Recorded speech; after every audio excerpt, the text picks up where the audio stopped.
Good morning, NACME Symposium attendees. Thank you for getting up early this morning to join us for an important discussion on the future of engineering and computer science. My name is Frederick Toney, President of Ford Motor Company's Global Customer Service Division and Chairman of the NACME Board of Directors. We truly find ourselves in a new normal. Typically, the NACME Symposium is an opportunity to network in person with fellow corporate executives, university, and nonprofit partners, and of course, the best and brightest engineering and computer science students. Due to the pandemic, we find ourselves connecting virtually. And although it is nowhere near as nice as seeing each other in person, it does allow more of us to engage, given that we can connect from wherever you are. With connecting virtually, we have to be mindful of some general virtual conference etiquette. Specifically, keep your microphone muted unless you are recognized to speak and your camera off until we get to the Q&A section.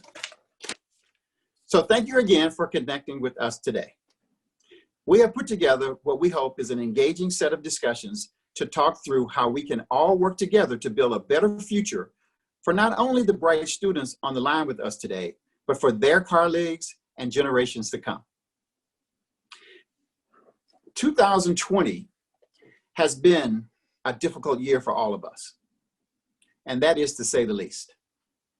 From a worldwide pandemic that has disproportionately impacted the very demographic that we're focused on and the one that we're geared up to serve, this conference is meant to deal with some of these issues.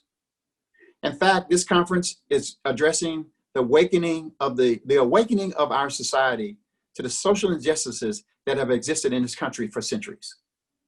Now, I do not know about you, but the series of events that have occurred this year have personally impacted my family, my work colleagues, and many of my dear friends.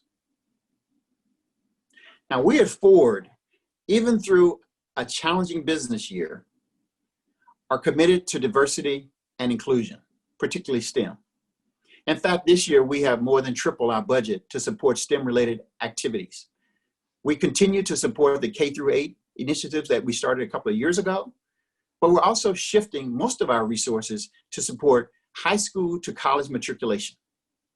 So we're very excited to do that, and I encourage all institutions to do the same.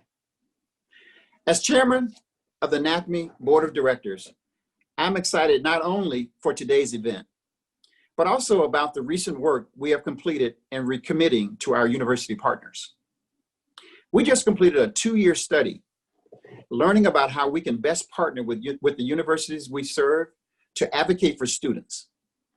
We're pleased to launch a new cohort partnership with 36 universities, 36 institutions who have committed to provide matching funds, academic programming, and to partner with the corporations on the NACME Board of Directors.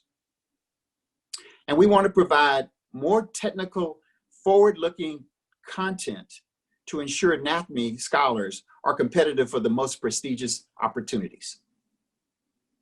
Now, one of our newest partner institutions is the University of California, Davis, led by Chancellor Gary May, our first speaker on today's event. Chancellor May, believe it or not, once served on the NACME board as a liaison when he was at Georgia Tech. Yes, he's a yellow jacket. We're excited to have Chancellor May back in the NACME family, and we're very proud of his accomplishments, rising to the pinnacle of university leadership. Chancellor May will lead a discussion on university presidents who are all former deans of engineering, and all of whom are from underrepresented minority communities. Now, I'm excited to hear about their journeys, their advice to us on how we can help them to become more successful, and what me and my fellow corporate representatives need to do to make a dramatic impact in increasing the numbers. Students, these are your role models. This could be your future. So listen up. And remember, for the best viewing experience, please keep your view in speaker mode and mute your microphone. Please turn off your video until we get to the Q&A section. So once again, without any further ado, let's again welcome Dr. Chancellor May.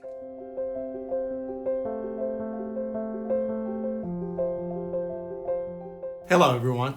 I'm Gary May, Chancellor of UC Davis, and it's my pleasure to welcome you to the 2020 NACME Conference. Thank you for being here, albeit virtually. This year's conference focuses on the future of engineering and computer science education and how we can create a more inclusive future for STEM. Organizations like NACME are essential to diversifying the STEM workforce and broadening participation in engineering and computer science. When I completed my undergraduate work at Georgia Tech, there were not many African Americans in my classrooms and labs. Sometimes I was the only one. When I finished graduate school at UC Berkeley in 1991, I was one of only about 30 African Americans that year to earn a PhD in engineering in the United States. All these years later, we're still trying to increase diversity in STEM, especially in engineering and computer science. It's important that people understand why we champion diversity. It's not only for the sake of social equity, which is important, or because it's the right thing to do, which it is. Diversity creates better outcomes. Diversity is at the root of innovation and technological advancement. Diversity drives success in the global workforce. Academic leaders are in a unique position to make a difference. We do that by bringing access, opportunity, and advancement for everyone. Thanks, and enjoy the conference.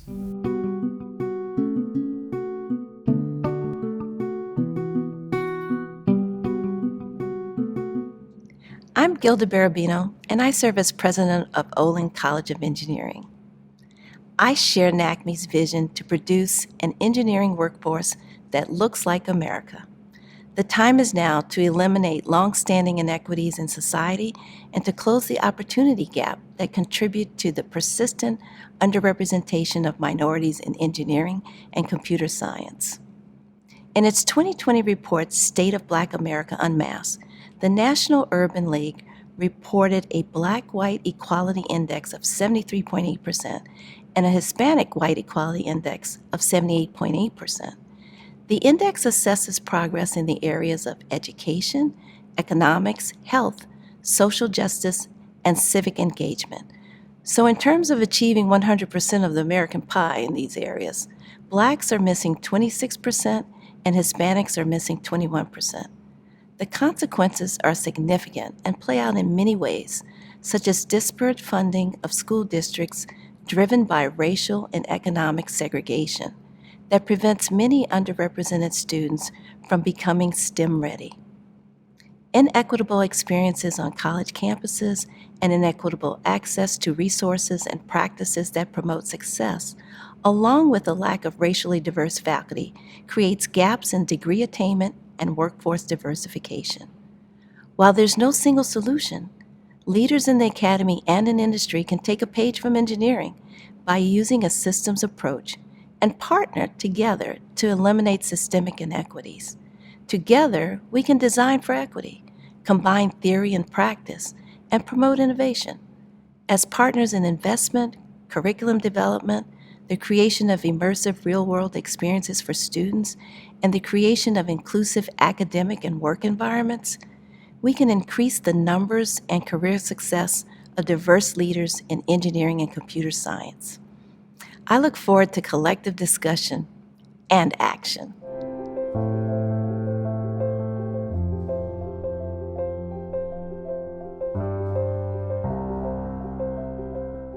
Good morning. My name is Darrell Pines, and I am the president of the University of Maryland College Park.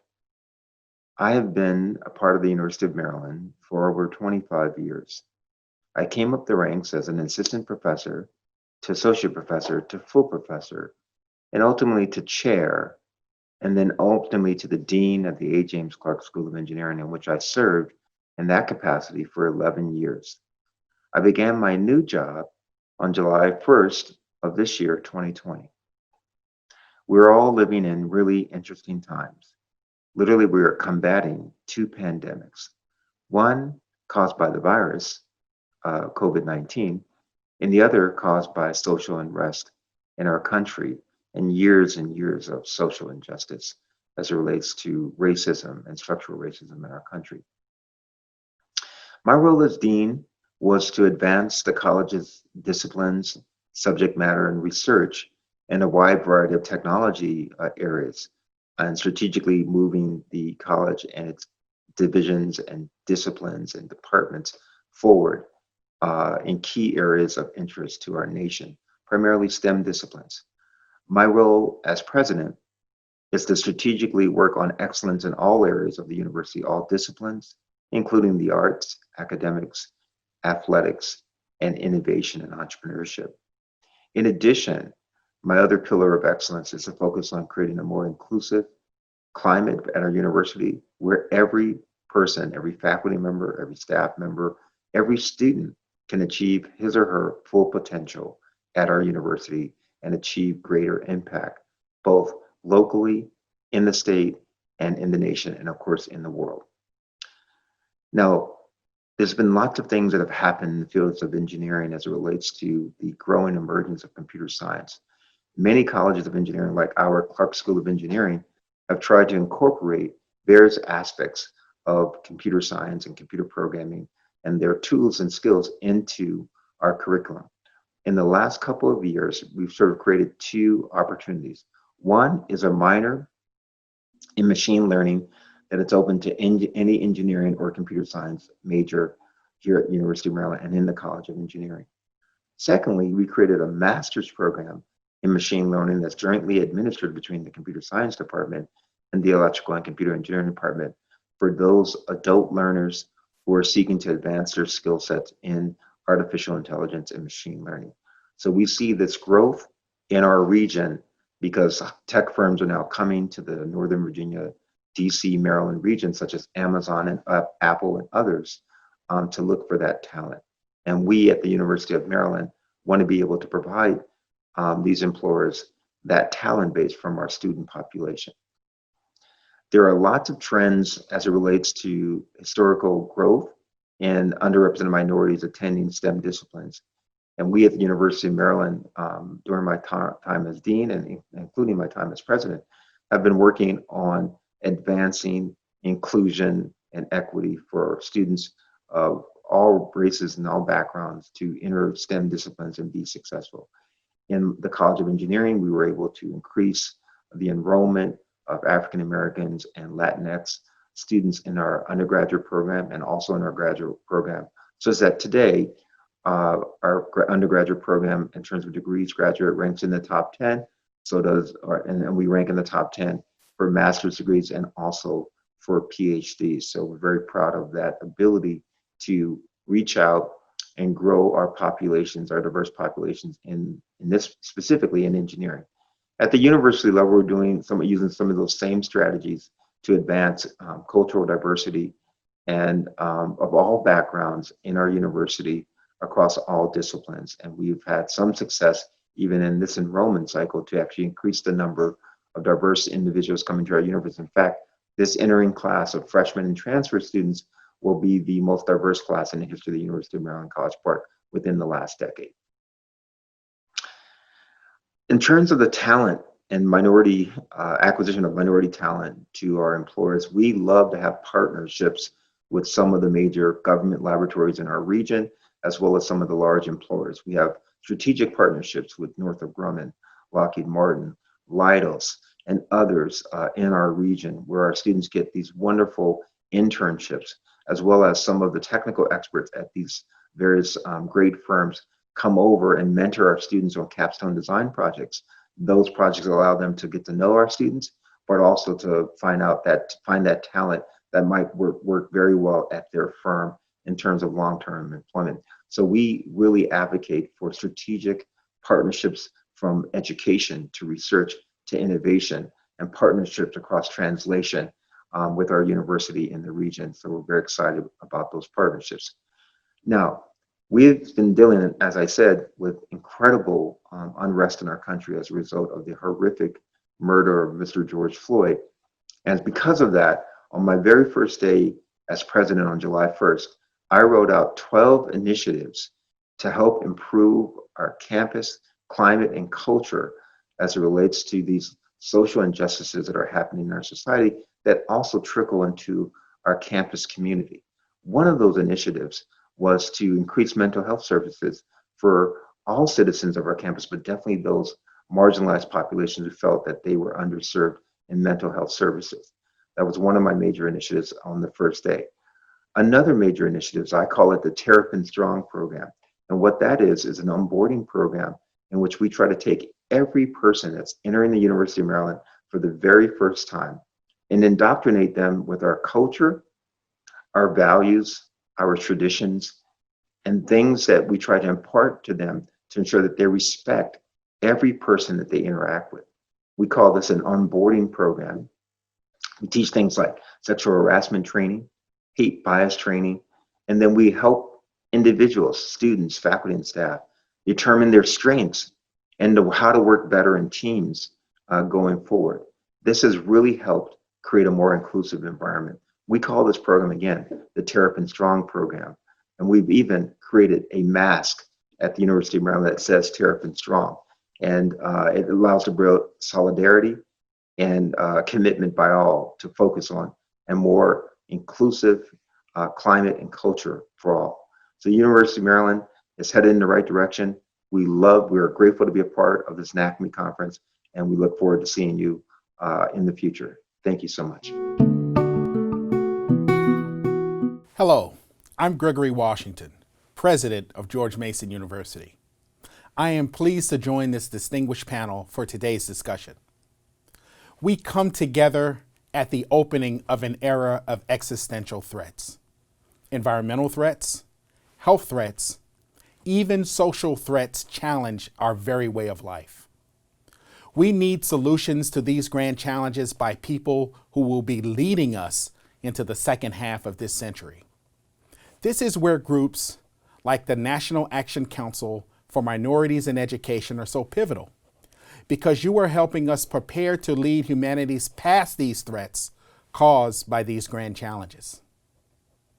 By 2050, when students will be about as old as we are, America will be a nation with no ethnic majority. Rather, people of color will form a collective majority.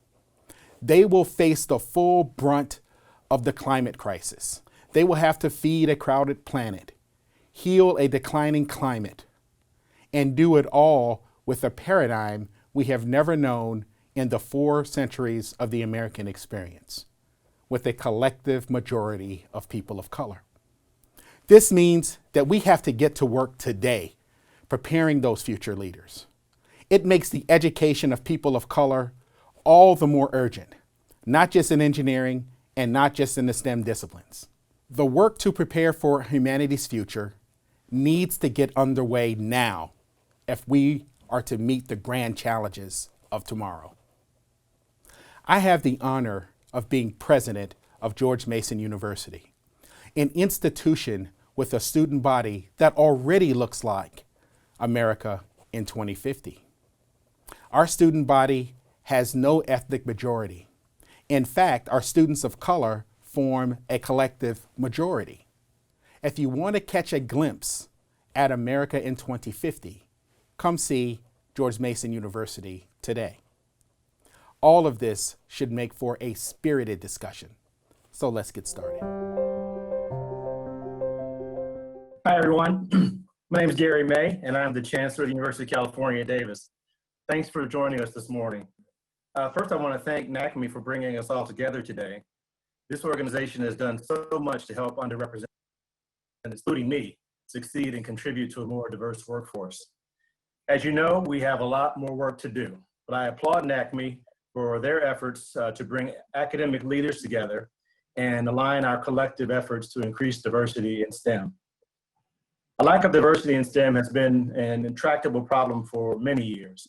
That's especially true in engineering and computer science. Well, I'm looking forward to a great discussion with my fellow panelists on this important topic. We are all friends. We've known each other for years. We all overlapped as engineering deans at various places. So without further ado, let me introduce them alphabetically.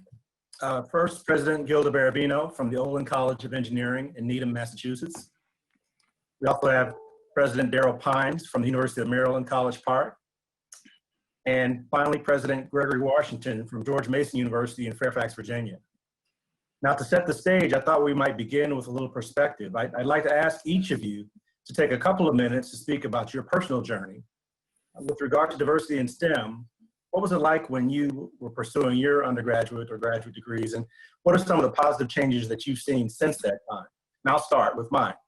So there weren't many Black students in my lectures or labs when I was an undergraduate at Georgia, opening remarks, and there weren't many African-American faculty either. When I finished graduate school at Berkeley in 1991, I was one of only about 30 African-Americans that year who earned a PhD in engineering. That's 30 in the entire United States. You could have put us all in a single classroom.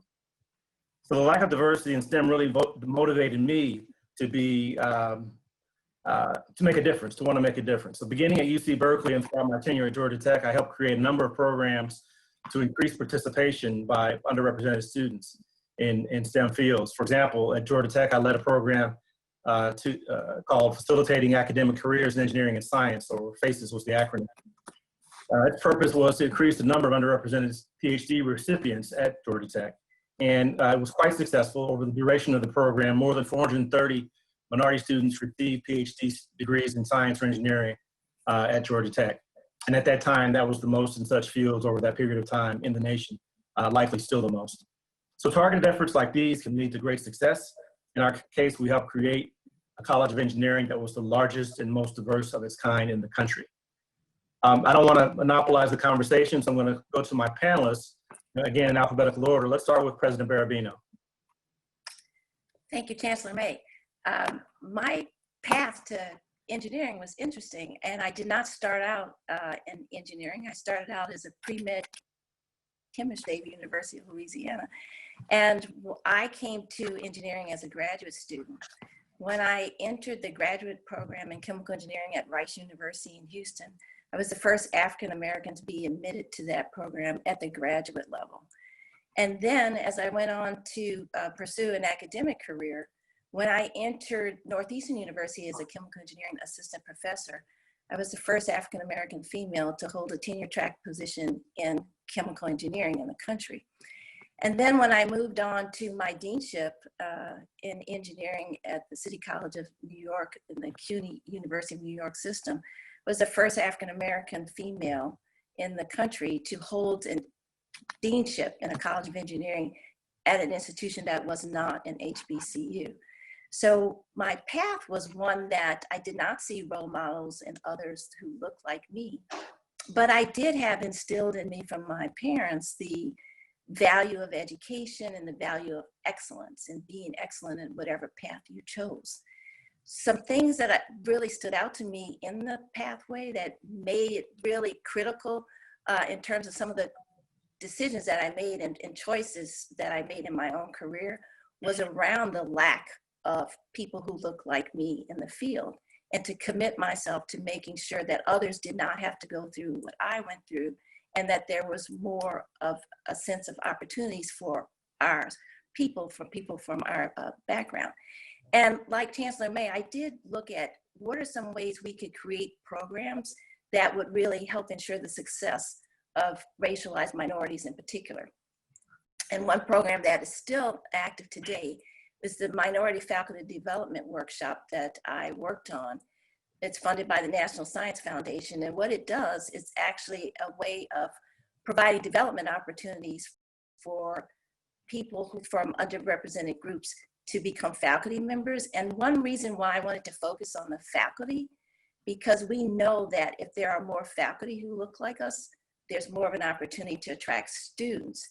And that's one area that does not necessarily get addressed, and that the development opportunities need to continue throughout a career path. So that's an example of my own career path. And I'd like to turn it over to our other distinguished panelists so we can hear about their paths as well. Thank you, Gilda. Let's go to President Pines. Thank you, Chancellor May. And my story is similar. I'm a product of two blue-collar parents. I grew up in Oakland, California with two siblings in a two-bedroom house in the middle of an impoverished zone. And we were, three of us, the first generation to really go to a four-year institution. My pathway was to go to UC Berkeley since it was close to where I grew up.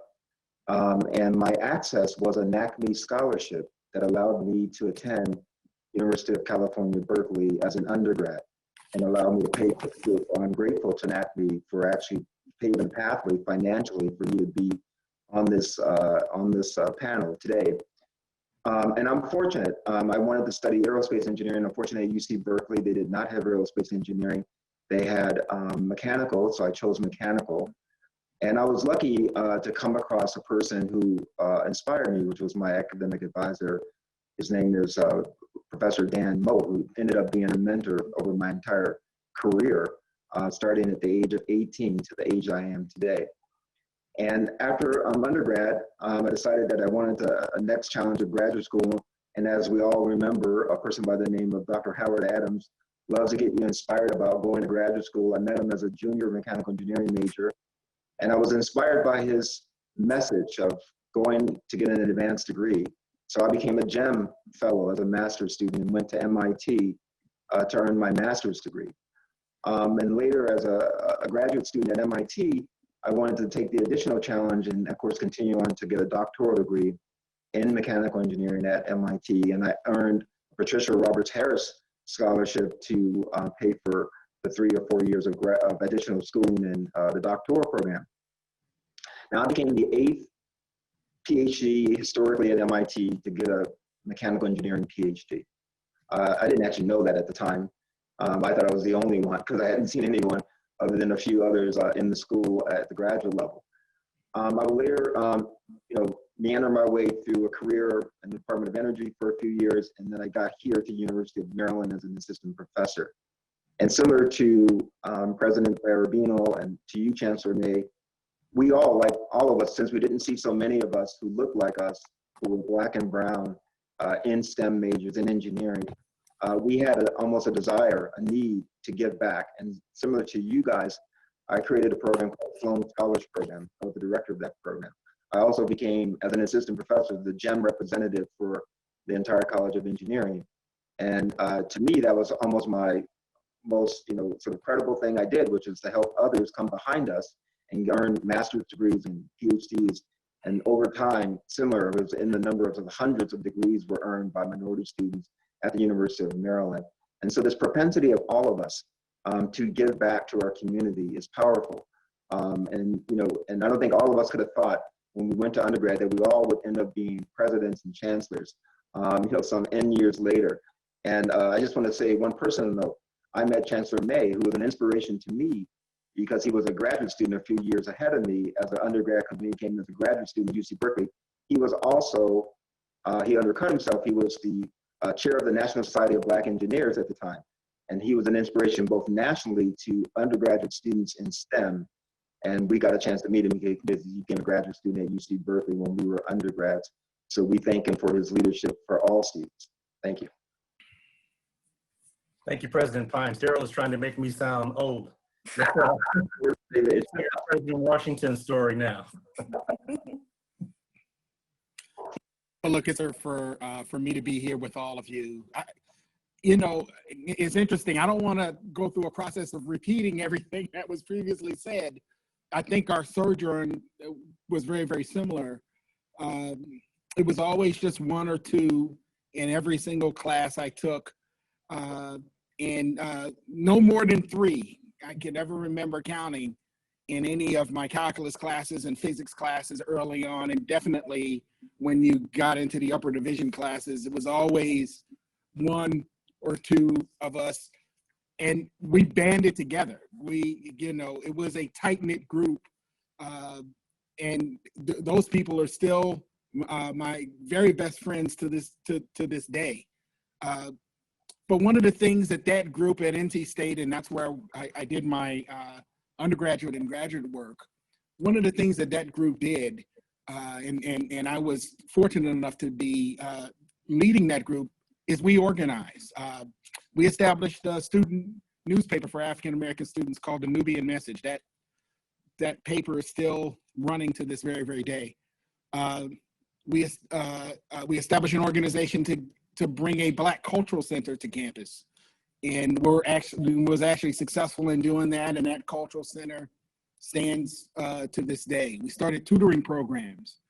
in both calculus and physics, because those were the courses that were weeding African American students out. And we started these study sessions and engagement sessions that basically revolved around Black students. I too, as Daryl mentioned, received the Patricia Roberts Harris Fellowship. I had a mentor at NC State who was the dean of the engineering school at that time, who kind of pulled me aside when I went into his office to complain that we had no American TAs. All of our TAs for all of our classes were foreign, and you couldn't understand half of them. And so we went in as a group of students to complain about that, and he pulled me aside and he said, look, you need to be part of the solution or part of the problem. I'll send you to grad school. I see your grades. I'll send you to grad school and we'll pay you, in fact. I didn't know that you got paid to go to grad school at the time. And so I wound up at grad school and got the Patricia Roberts Harris, which is the same fellowship that Daryl just mentioned. And it was during that time that I recognized that I needed to be an academic, and that really the only way for us to solve the challenges in STEM is for us to be in the positions in which we are now and change the structures of our academic institutions in order to be a light and a beacon and a model for other institutions nationally. This can be done. We can make a better outcome for African Americans in particular, but for people of color in general. And we can do that in STEM. Thank you, Greg. All great insights. In fact, you've provided a good segue into my first question for the panel. And that is, what do you think is the single greatest obstacle to diversifying STEM? I talked about the longstanding intractability of this problem. And then what actions do you all think will make the biggest difference toward that goal? Let's go alphabetically again, Gilda. Okay. So, to me, it's hard by a single great obstacle, but I will say this. When I think about obstacles, I'm thinking about the accumulated disadvantages that stem from behaviors and attitudes that serve to limit the progression of someone and disadvantage someone advantaging others. And so there are things that, because of those behaviors and attitudes that are sometimes built on biases and stereotypes, they can serve to limit progression. They can serve to keep people out. They can also serve to render us and our contributions invisible. And there are things like, we see you, but we don't see you. So you're hyper visible because you're a person of color, but you're invisible when it comes time to recognition and collaboration. There are things like, as a woman of color in particular, you are invisible when we're talking about race and ethnicity in terms of your gender. And then when we talk about gender, you're invisible when we talk about race and ethnicity, because the intersection of race and gender makes a difference. And so those kinds of invisible things that are harder to see, name, and act on create a cumulative set of disadvantages that I think really makes a difference that we don't necessarily deal with. So how do you deal with that? You have to be willing to name it, recognize it, and say, yeah, actually it does exist. It is very difficult to change behaviors, but if we know that that's something that we need to pay attention to, and we have some institutional ideas around accountability and leadership in those areas, we can actually start to hold people accountable around their behaviors and their attitudes. Thank you. Daryl, what do you think? I think Chancellor May, one of the great things about universities is that people from different zip codes are allowed to come together for the same reasons, which is to get an education and advance their mobility in society. And what I see is some of the standard issues that need to be systematically fixed. One of them is still increasing the pipeline problem in those zip codes that are disadvantaged. because they don't have enough resources per K-12 student to have, say, AP classes, which are highly coveted for STEM disciplines. I also think there's systematic issues as it relates to the admissions process. I think we need more of our universities to have more of a holistic review in the application process. And that what's really fortunate about this particular year is that all of us are in this crisis mode where all of us are looking at test optional, and maybe test optional for the next several years because of the situation with students able to test in their local domains physically and in person or and virtually. So this is going to be an interesting experiment over the next couple of years. I think it's going to enhance diversity at our institutions because I think most of us are going to move to a holistic review process that will enhance the ability of applicants to get into our institutions without having to be measured by one standardized test. And that's true at the undergraduate and at the graduate level. So that's one of the systemic issues that I think we'll see some interesting data in all of our schools as it relates to the test optional. The other part is, of course, the standard part, which is access and affordability. Affordability is always a problem for those low-income populations, those first-generation populations. So we must make it a national imperative to provide financial assistance, financial aid. There should be a national scholarship program not to leave any talent behind so that everyone can get an education at public and private institutions. And of course, the issue of accessibility. We need to find pathways for every student from different zip codes to get access to a 4-year education and to enhance their family mobility and to enhance the nation's productivity in STEM. So for example, partnerships with 2-year institutions where there's a pathway of a journey of a diverse person into our institution. So I think there's a lot of systemic issues still that exist that we can break down as presidents and chancellors, but also the financial part. And I think Chancellor May, you said this, and I think President Washington, you also said this. So I want to mention this on your behalf, which you both have promoted, but because we're all engineers, of a 15th grand challenge, which is to really focus on a national imperative for diverse students getting an opportunity into education. So that education is that 15th grand challenge. And I give credit to President Washington and to Chancellor May, who have mentioned that at many, many meetings before. Thank you, President Pines. President Washington. Well, look, and I'm also interested in you on this one, Gary. Yeah. I know you're asking the questions, but look, my response to this is that it's culture, and it's culture in a number of venues. Look, the people with the greatest history in STEM on the planet have the greatest fear of it, and you know. And that is a culture that exists in our community. It's real. We actually have to deal with it. But there is a national culture on top of that. And that national culture does not foster any adoption or engagement, or very little adoption and engagement of STEM in our youth. I grew up in New York City, grew up in the heart of Harlem. And I can tell you that in every neighborhood, in every projects, you can find multiple basketball courts set up for kids to engage in basketball. But there was never an emphasis in anything related to science, and not where I grew up, related to science and technology. And I know that when we went into the poorest neighborhoods in California, when I was at UC Irvine, as we engaged those neighborhoods in Watts and Compton and the like, I was amazed at how little influence and engagement those communities had with STEM. And so we have to engage our people and we got to engage them early to help them deal with that fear portion. I do believe that because many of us are starting so late, it's going to be hard for students to get into many of our institutions.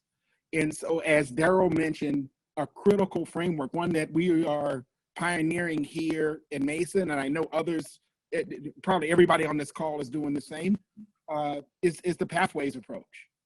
We've got to have strong networks of community colleges who have partnered with us so that students can start there and finish at our academic institutions with zero loss of credits, with zero loss of time. And that is the ultimate goal. but engagement is the most critical piece. President Washington, so you asked for my opinion, so I'm going to give it to you. And I'll try to be brief, but I've said for quite some time on this issue is that we know how to fix this. Yeah. There are dozens of examples of programs and enrichment activities that have been successful, but what we have is 1,000 points of light and no constellation. So no national plan, nothing that ties them together. So we don't have the will. I've said what we need are the resources, sustained resources, and the will to make it happen and at scale. So that's my opinion in brief on this issue. I think we could have a long discussion about this, but I have some other questions they'd like me to get to. I'm going to turn to current events. So a recent Pew Research poll cites that 80% of Black Lives Matter protesters are in fact not Black. So in light of the sustained national social unrest and social justice movement in the wake of the killing of George Floyd, and more recently this week, the decision on Breonna Taylor, do you all see any opportunities to involve others, people that are not people of color, in our diversity, equity, and inclusion work? Anybody? So I'll just take the lead on this one. I think, we are living in both, first of all, two crises in the same year. And of course, one crisis has been around for 400 years in the United States, plus years, which is this history of racism, and more recently, history of police brutality, maybe it even dates back hundreds of years. But I think it's actually, crisis breeds opportunity. So all of us, as chancellors and presidents, have an opportunity to move the playing field to a better location because of this moment, as President Washington said, existential threats that have happened this year.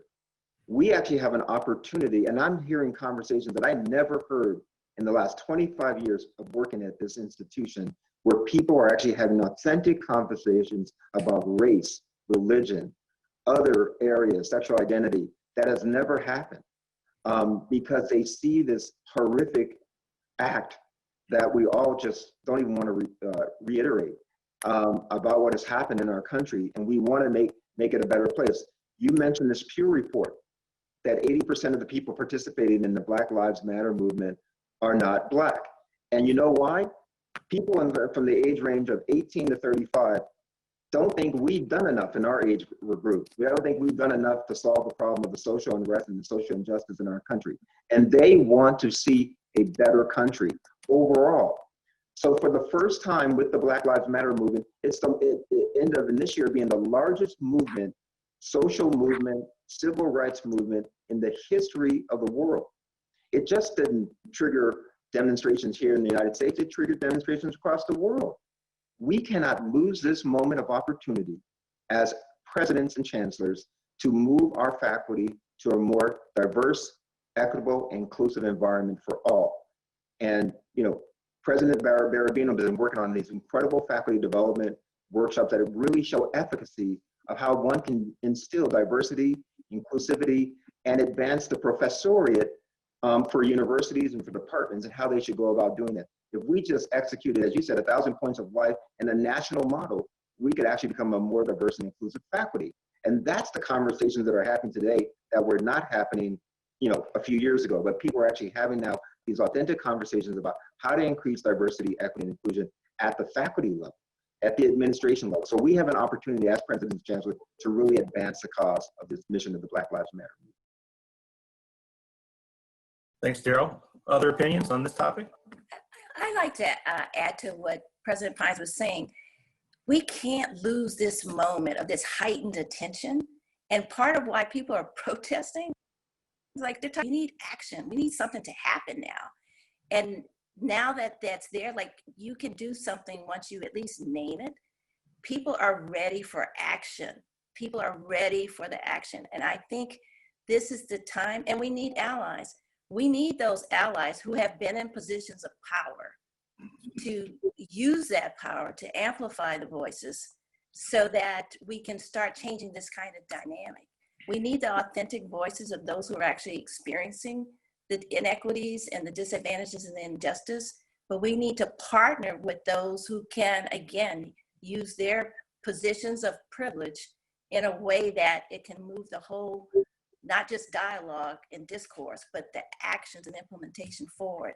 The time is absolutely now. President Pines is right. Like, we as presidents can do something. You're going to hear President Washington's going to add to this for sure. But we as a group, and Chancellor May, you as well, we've been saying this all along. We've been saying we know what to do. We know what the problem is. Action, action. We've been saying this. And I think this is our moment to seize on that with our allies, give up some of that power and share it, amplify, and move towards action. You know, the challenging thing that we have right now in front of us, and I agree with both President Pines and President Barabino on this matter. Everything they said is exactly right. We actually have to resolve this issue in short order. We have to make our major gains. We won't resolve it, but we have to make our major gains now. Look, already, you know, if you go back in June, it was about 70% support for the Black Lives Matter movement and the outcomes of that. If we look fast forward to just a study done by the same Pew Group just recently here in September, it's down to 55% support. And so we know that that national sentiment won't last long. We have a window. We have to act while that window is open and before people move on to the next thing. And so time is of the essence. And just, can I just add one more thing, Chancellor May? Sure. So I want to, you know, President Washington is 100% right. You know, our American memories are so short. It's amazing. So, you know, what a year, right? And they already, like, the interest has gone down by 15%. It's ridiculous, right? It's absolutely ridiculous.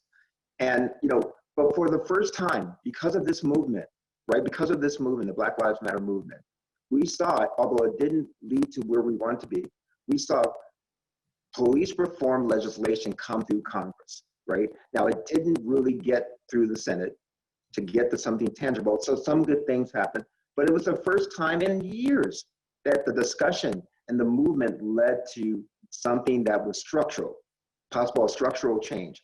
That's the kind of stuff that we need to keep going, and we cannot let die in our institutions. So that could mean police reform in our own respective institutions on how we interface with the police and how to interface with our campus communities, because we know that there's a differential negative treatment to certain communities and rather than others. So we must use that moment to make our campus climate a little bit better as it relates to either our own campus resources or those that we work with in the surrounding community. Thank you. Insightful from all of you. I'm going to switch the topic of gatekeepers. At various stages of our careers, all of us have been gatekeepers in some sense. People who control access, entry, and even retention at various stages of the STEM pathway. Sometimes the gatekeeper can discourage students, particularly our students of color, from pursuing careers because of the scarcity of role models and other reasons. This is especially true in engineering and computer science. Tell me about some strategies that you've considered to overcome these gatekeeper issues.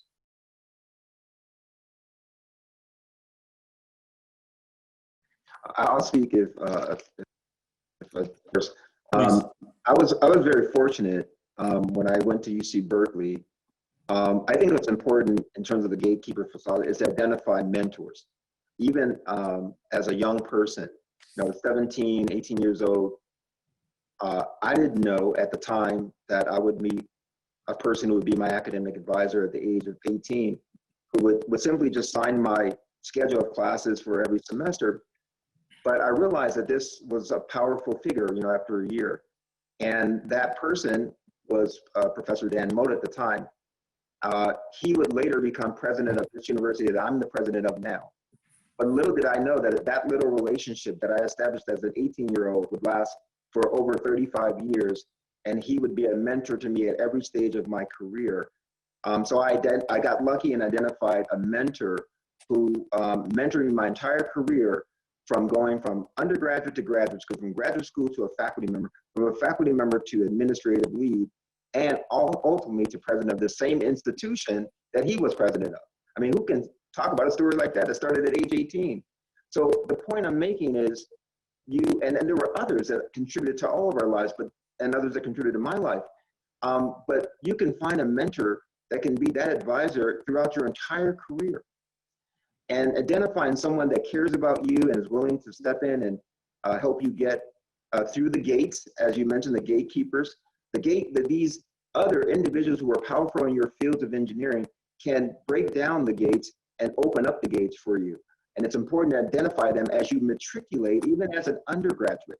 Be very strategic, because those individuals are going to write letters for you, and letters for jobs, letters for graduate school. They're going to make a phone call, because the other gatekeeper part of graduate school is they know people. And they can say, hey, President Barabino is a great biological researcher. You should pick her up as soon as possible, right? That's what really happens. So it's important to identify potential mentors as early on. That story about Dan Loda is a great story, and I'm sure he's proud of you, Gerald. Yes. Dan Loda also became president of the National Academy of Engineering, for those of us that don't know that. So I also have a similar story. Wayne Clough was my mentor, who was president at Georgia Tech, and in many ways responsible for me becoming chancellor or president. So for those of you that are at UC Davis, you can blame Wayne Clough on my position. Gilda, Greg, any thoughts? Yeah, I like to speak about the gatekeeping that happens in so many different ways, just sort of put something to it that people don't necessarily think about, is particularly when you're in the absence of mentoring. Like those, I mean, you sort of alluded to it, Chancellor May, when you were saying, like discouragement. But those things are real. Like someone gets discouraged early on, or pointed in a direction, or encouraged to go into a particular direction. That stuff is real.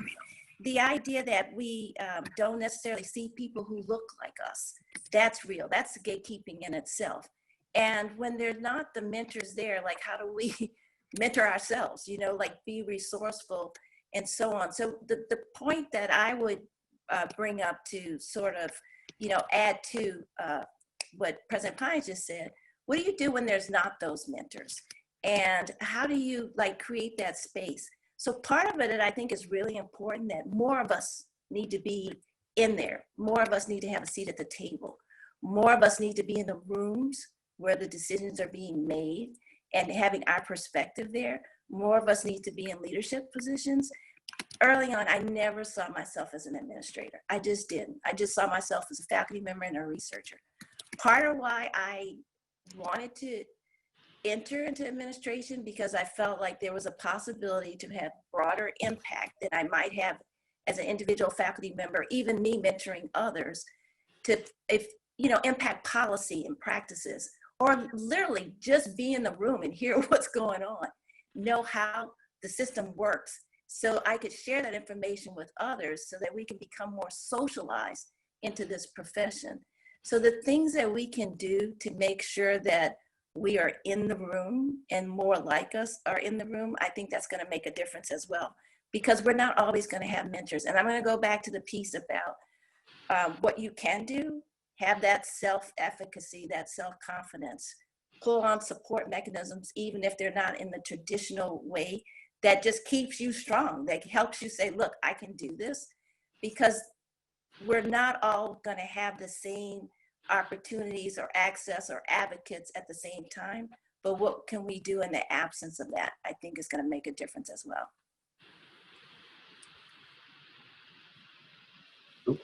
Thank you. Greg? Well, look, my philosophy here is a very simple one. We need to just make sure we open the dang gate. And look, my reality has been that every student of color who will listen, I just encourage them to go to grad school. I encourage them to go as far as they possibly can and get as much as they possibly can. And my personal meter has always been, well, how many students of color am I graduating as graduates? Because in terms of PhDs and master's students, because that is the model that I tried to portray to my faculty. And even people who, you know, were sitting there with a 2.1, 2.2, I tell them, you need to go to grad school. So I got a 2.1. Well, let's get it up to a 2.5, and then let's work on getting it up to a 3.0 so that you can get in. The reality is that as we progress through the system, our numbers become smaller and smaller. And the reality that I've seen is that the higher people go, the more they're able to do for others. It just seems, you know, you get folk, you get them a PhD, they go into academia, and they're able to impact literally hundreds of students, right? And if you can do that with 3 or 4 people, they go back and they impact many more, right? And so that's kind of been my reality. Don't be a gate. Try to, or if you are, there are some times when we got to close the gate. I get it, but we want to keep it open as much as possible. Agreed. Thank you. We're starting to get some questions from the audience, so I'm going to go to our first audience question.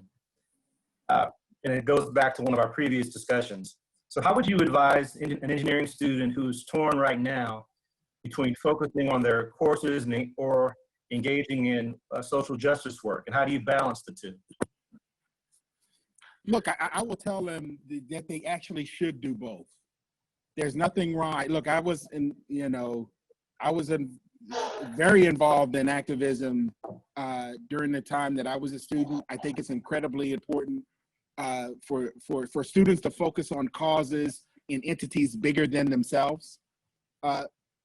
Then you have to use that as a motivator to enforce you working on your studies, because the bottom line is if you don't get your degree, you're going to be a less of a help to people in the future. And it is critical that you graduate, right?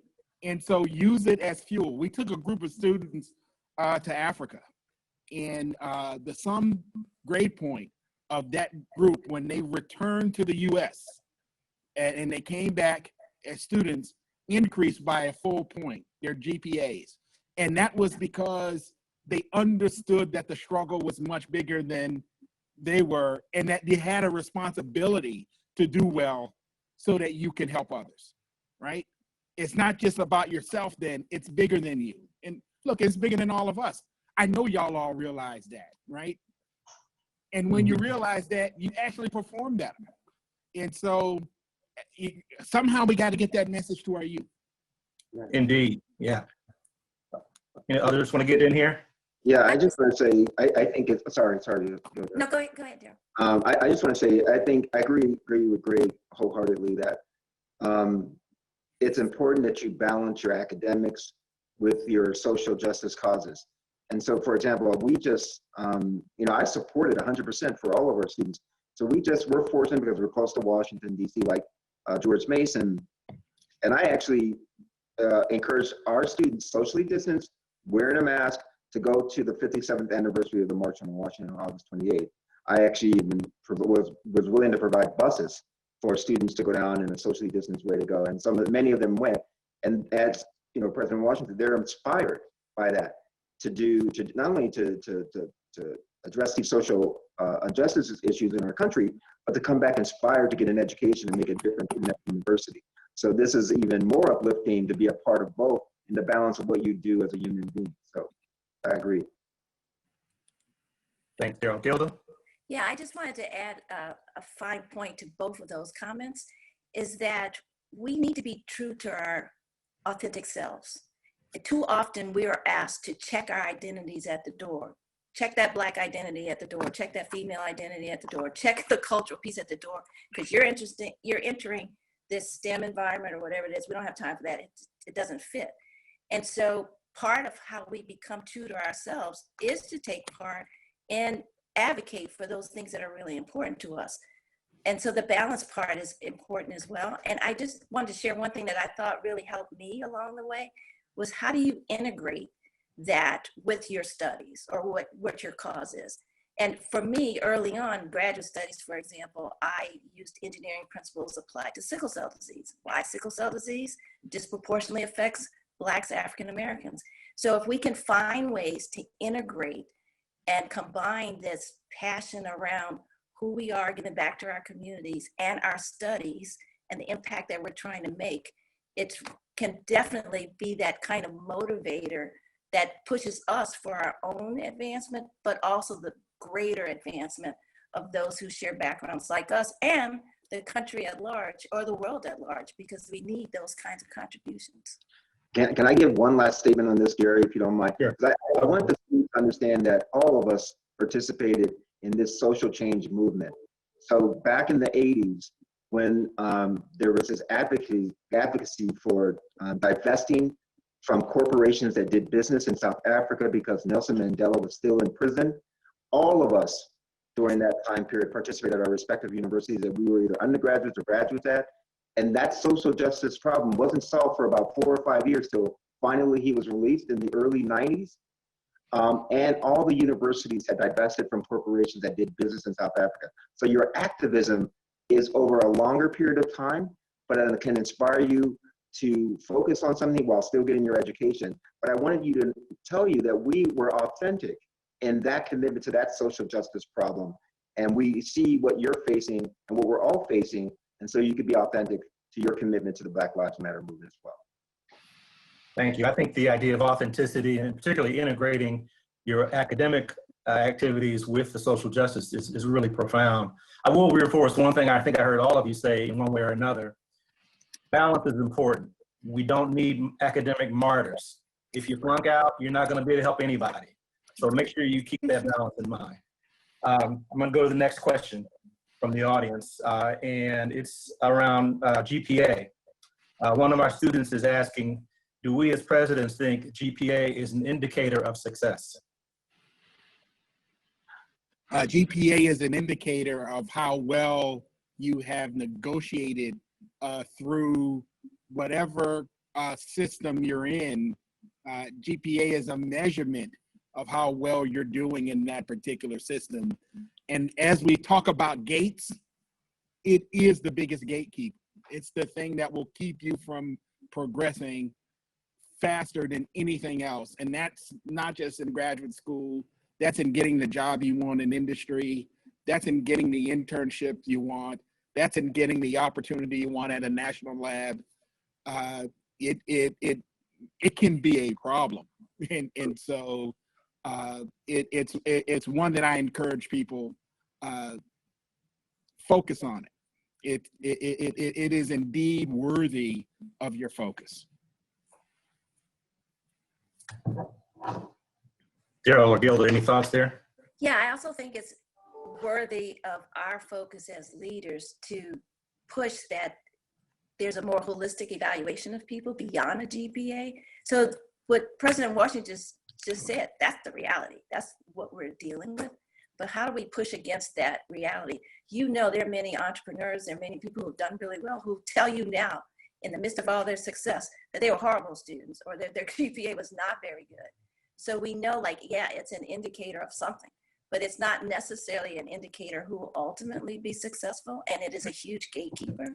So if we can push towards a more holistic way of evaluating a person and their contributions, I think that would make a big difference, and it's absolutely needed. We can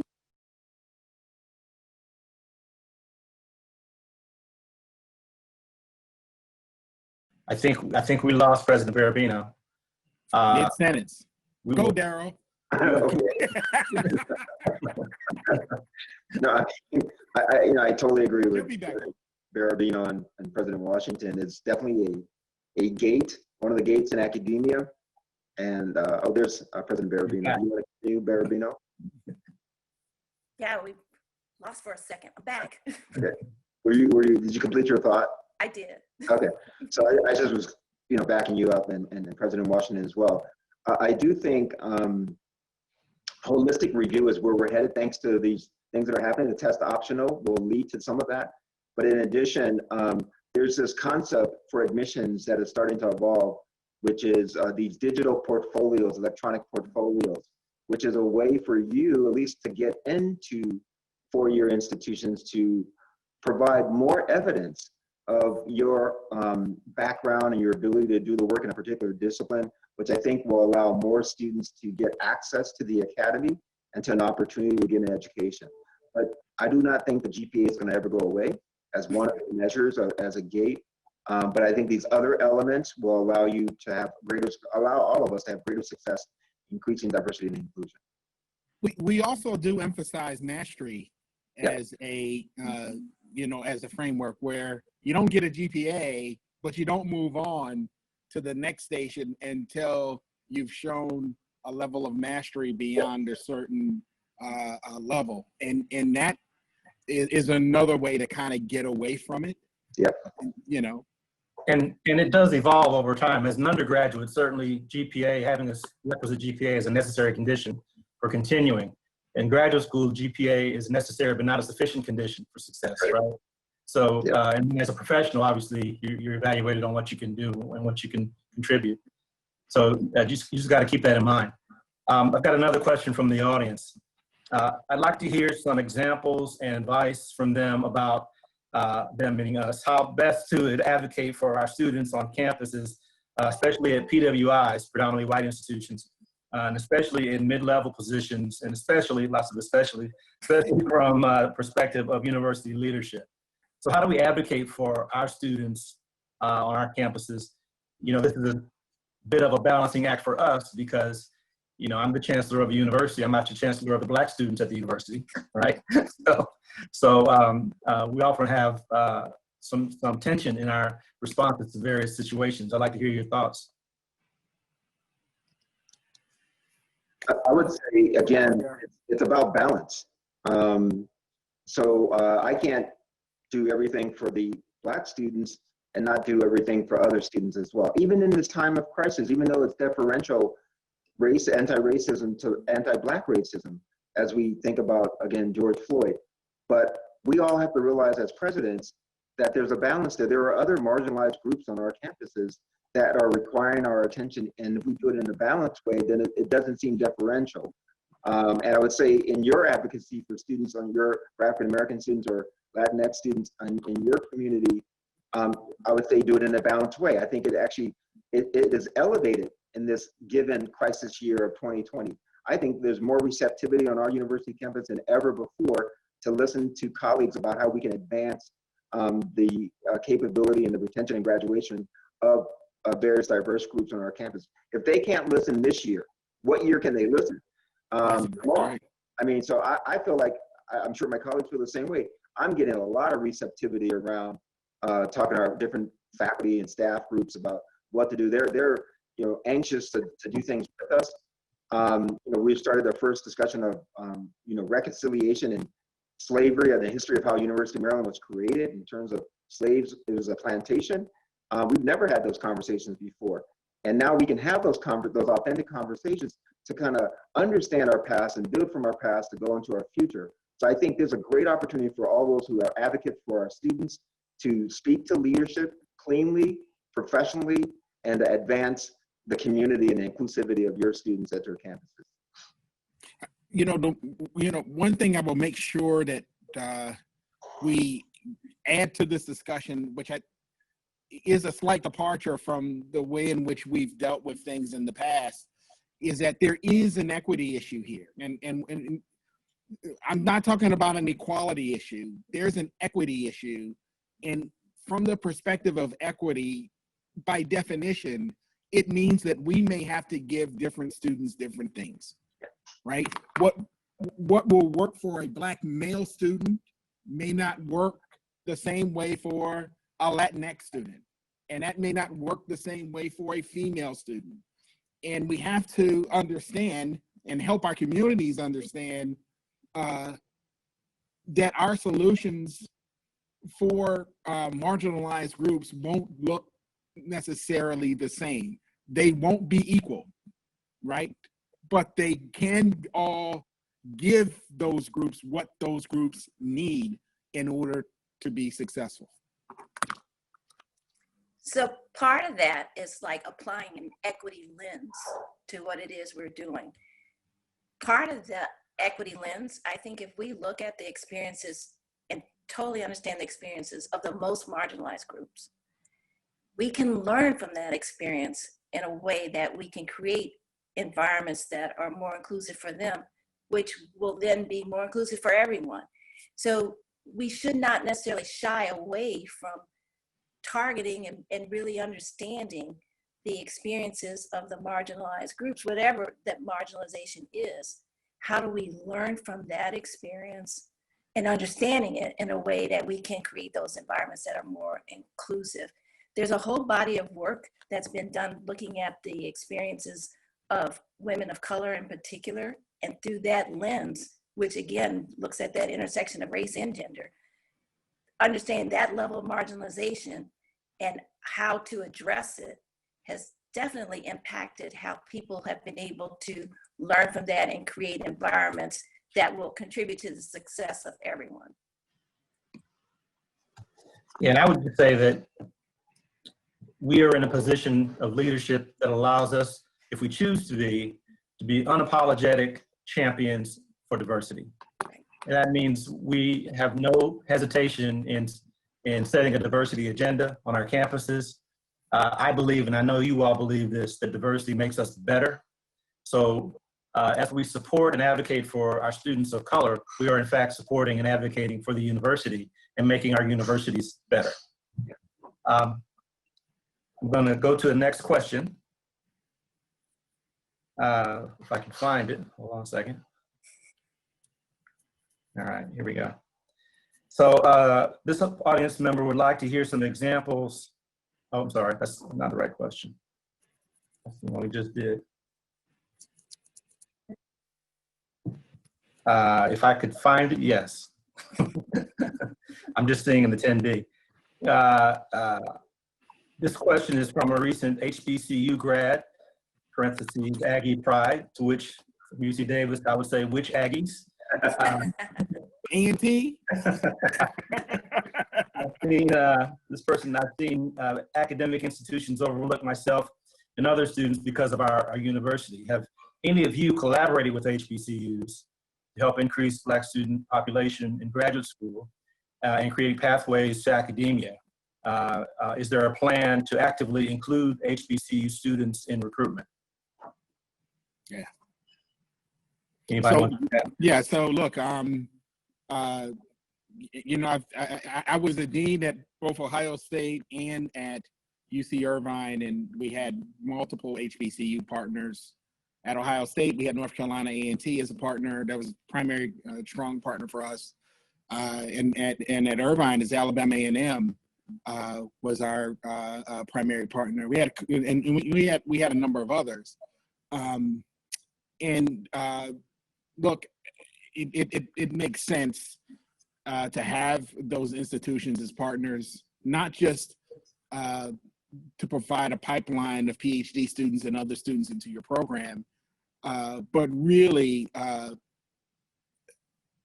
to help our faculty understand and to help our faculty engage with as many students of color as possible.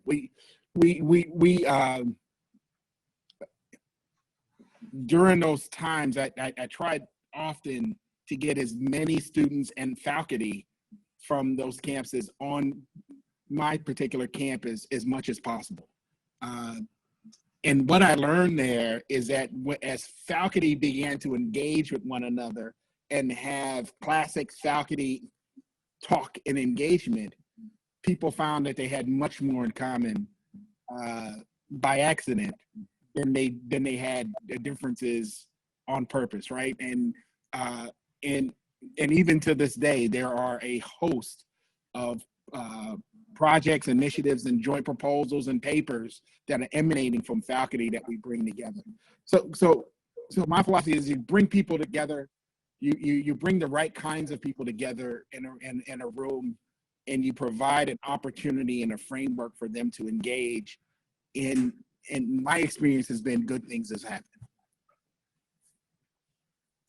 I'd like to add to that conversation about HBCUs, whether there's a formal partnership or not. There's plenty we can learn from HBCUs. I'm a product of an HBCU.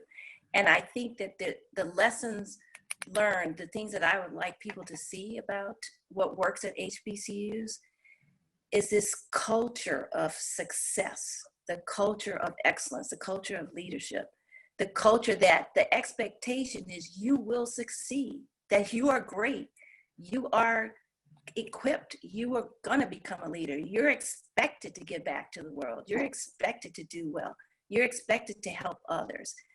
And there's something about that ingraining of that in the culture, so that students coming out with those kinds of experiences in education have the confidence and the skill sets to go out and make a difference, regardless of what career path they're choosing.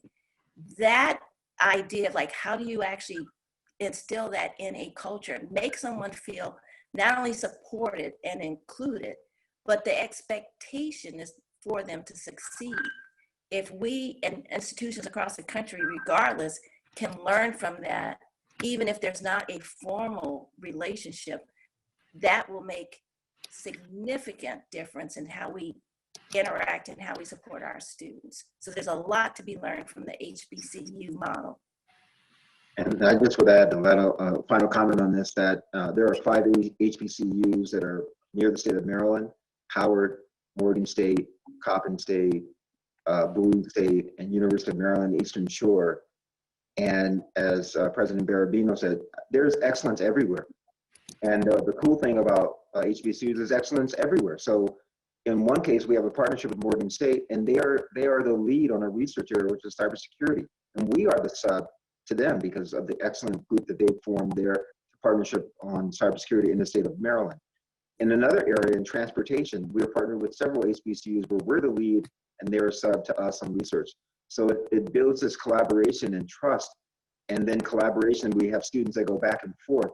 So wherever there's excellence, it's easy for the HBCU to lead. And to speak to your specific institution, NCANT, I don't know if you know this, but NCANT is the only historically Black college and university that has led a National Science Foundation Engineering Research Center. So you should be very proud of NCANT's leadership in material science research as related to a very large initiative. And there's only about 72 ERCs in the United States, and one of them was at NCANT. Thank you all. So I'd be remiss if I didn't mention the critical HBCU partnerships that have existed at both of the institutions where I've worked. Georgia Tech has a long history of collaboration through its dual degree engineering program with the HBCUs in the Atlanta area. And I would say that Georgia Tech's success in diversity and engineering would not have happened without those partnerships. And currently at UC Davis, we have a thriving program that brings HBCU students, undergraduate students, to our campus for the summer to pursue science internships in the hopes that they will become graduate students. And I think we're hoping to grow that program. Finally, I will say that I'm very proud to have sent several of my own PhD graduates into the faculty at several HBCU institutions. So we've been asked to wrap it up. So I'm going to give everybody an opportunity to make one brief final statement, and I will conclude. So let's go back to the alphabet and start with President Barabino. Well, I'd just like to end with, this is the time now for us to really seize the moment and make a difference, and to come together collectively, be it the academics partnering with industry, the leaders, corporate with academics and so on, to really create the kinds of action, sustainable action, that will lead to having more underrepresented minorities, not just participating, but thriving. Thank you. President Pines. And I would leave you with, this is a 2 crisis breeds opportunity for change. Change is going to happen. You can be a part of that change, even as a student, in your activism. Balance your activism with your academic excellence. Never compromise your academic excellence. We need for you to get your degrees. We need for you to have those degrees to even have a greater commitment to the other side of the equation, the social justice side, but make sure it's balanced. Do what President Barabino said: listen, learn, and act. Thank you. Thank you. President Washington. Look, I don't want to repeat what the others just said. I am in agreement with them. I do want to highlight something to all that are listening.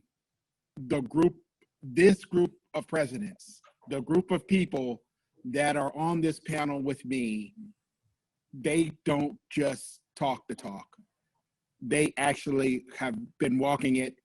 I've had the pleasure of engaging with them, in some cases going way back to graduate student in early days as a faculty member, as an assistant professor. And I will tell you, these folk have been in the fight. And anything that this group of people tell you, follow it. Because they've actually have not just blazed trails for themselves, but literally countless others. And I would be remiss if I didn't say that. You know, Gary don't like it to be said, but he is a little senior than the rest of us. He's a little advanced. And he doesn't quite realize how much all of us looked up to him in terms of what he did. He was definitely an inspiration for me. And I know Daryl and I were in very similar research areas, and we would talk about the stuff that Gary was doing all the time. And so I am, engage this group as much as possible and follow their feedback. Thank you, Greg. So I'll just say, Joycelyn Elders, former Surgeon General of the United States, African-American woman, for those who are not familiar, said you can't be what you can't see. So to the audience, I would say, look at what you are seeing in front of you on your screen. These are examples, role models. I think I look up to all of them, even though they try to pretend like I'm old. I admire all their accomplishments. And, you know, when I was an undergraduate, I never thought I would see a moment like this where 4 former engineering deans are now presidents of universities. And I think it's a exceptional moment in time. And I want to thank all of my colleagues for participating on the panel. We want to thank NACME for inviting us. And I hope the audience got something constructive out of our discussion. So I'll leave it at that. Thank you. Thank you. Thank you.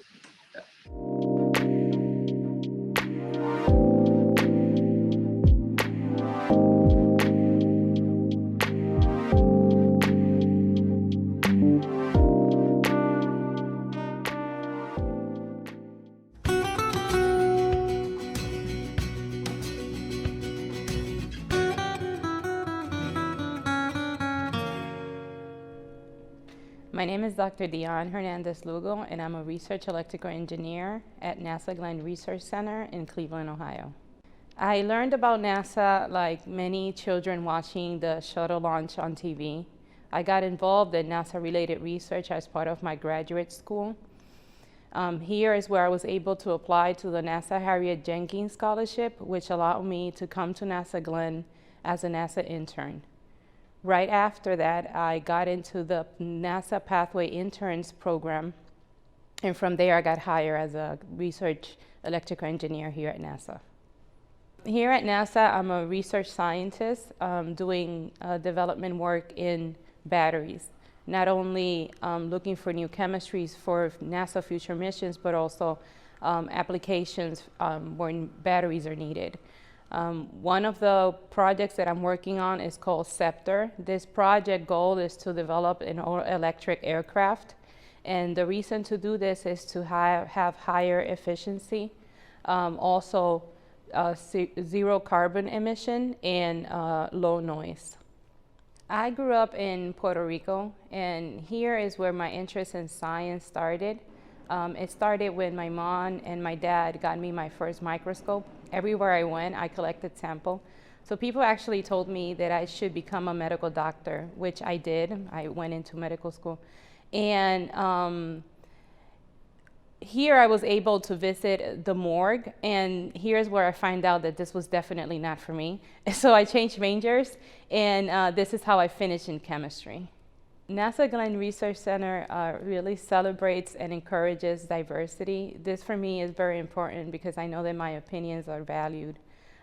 Here at NASA Glenn, I'm also part of the Hispanic Advisory Group, and every year we have our Observance event where we are able to celebrate the contribution of Hispanics around the Cleveland area.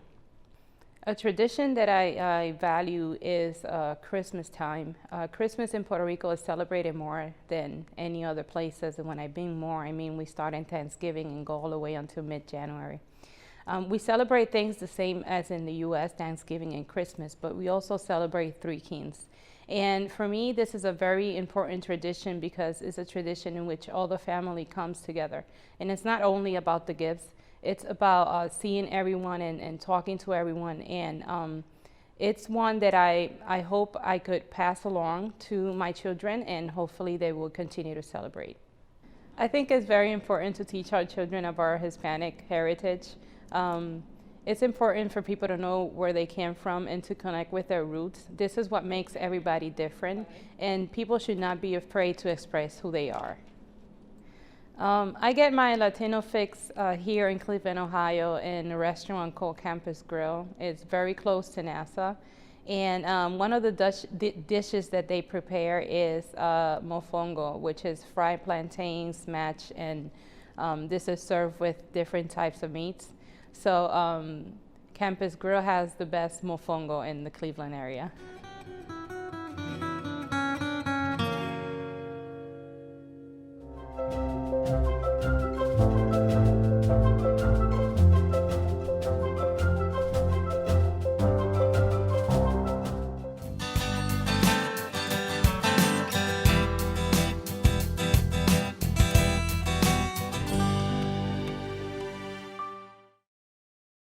My name is Vicente Suarez. I'm a structural dynamics engineer. Currently, I'm the mechanical lead for the Sapphire payload. I'm responsible for all mechanical design, structural analysis, dynamic analysis, as well as all test activities of the Sapphire payload system. What I do is to make sure that the experiment makes it to the launch environment, transportation environments, and it gets safe to the International Space Station. I was born in Brooklyn, New York, and at the age of 8 years old, my family and I, we went to live in Guayaquil, Ecuador. My parents are very special to me. They were not type of parents who punish us or reprimand us all the time. They were type of parents who led by example. There are a lot of traditions that Hispanic people have. I think the one that I like the most is the get-togethers. I think that Hispanics, we're traditional, so now we celebrate our festivities, big families, big parties, a lot of food, dynamic conversation. I do value that a lot. Well, I think it's a very specific tradition that we do in Ecuador. And on New Year's Eve, we burn these dolls made of wood or sometimes just cloth. And I think that then what we're trying to do there is to burn all the bad things that happened to you in the old year, and at the same time start fresh the new year. The cultural trait that I think is the most important to pass to younger generations, it's the language. I believe that nowadays here in the United States, speaking more than one language, it's almost a necessity. So teaching your kids, the younger generation, to speak another language is very important.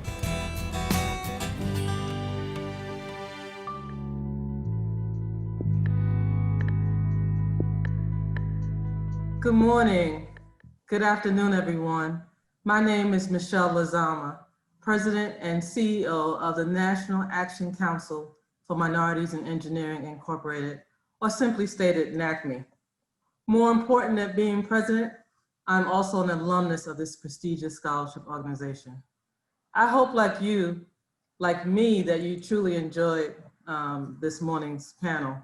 Your chats were inspiring. I can tell that you were engaged in this new normal of being virtual.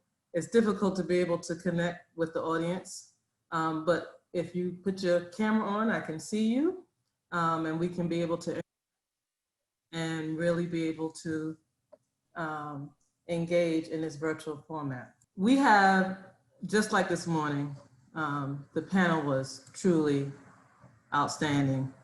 And we have a lot planned for you for the remainder of the day. And I just wanted to first say thank you for connecting with us during Hispanic Heritage Month to engage on the very important topic of the future of engineering and computer science. Before the break, that panel of university presidents, along with Chancellor May as moderator, really kind of laid the groundwork of this very important discussion.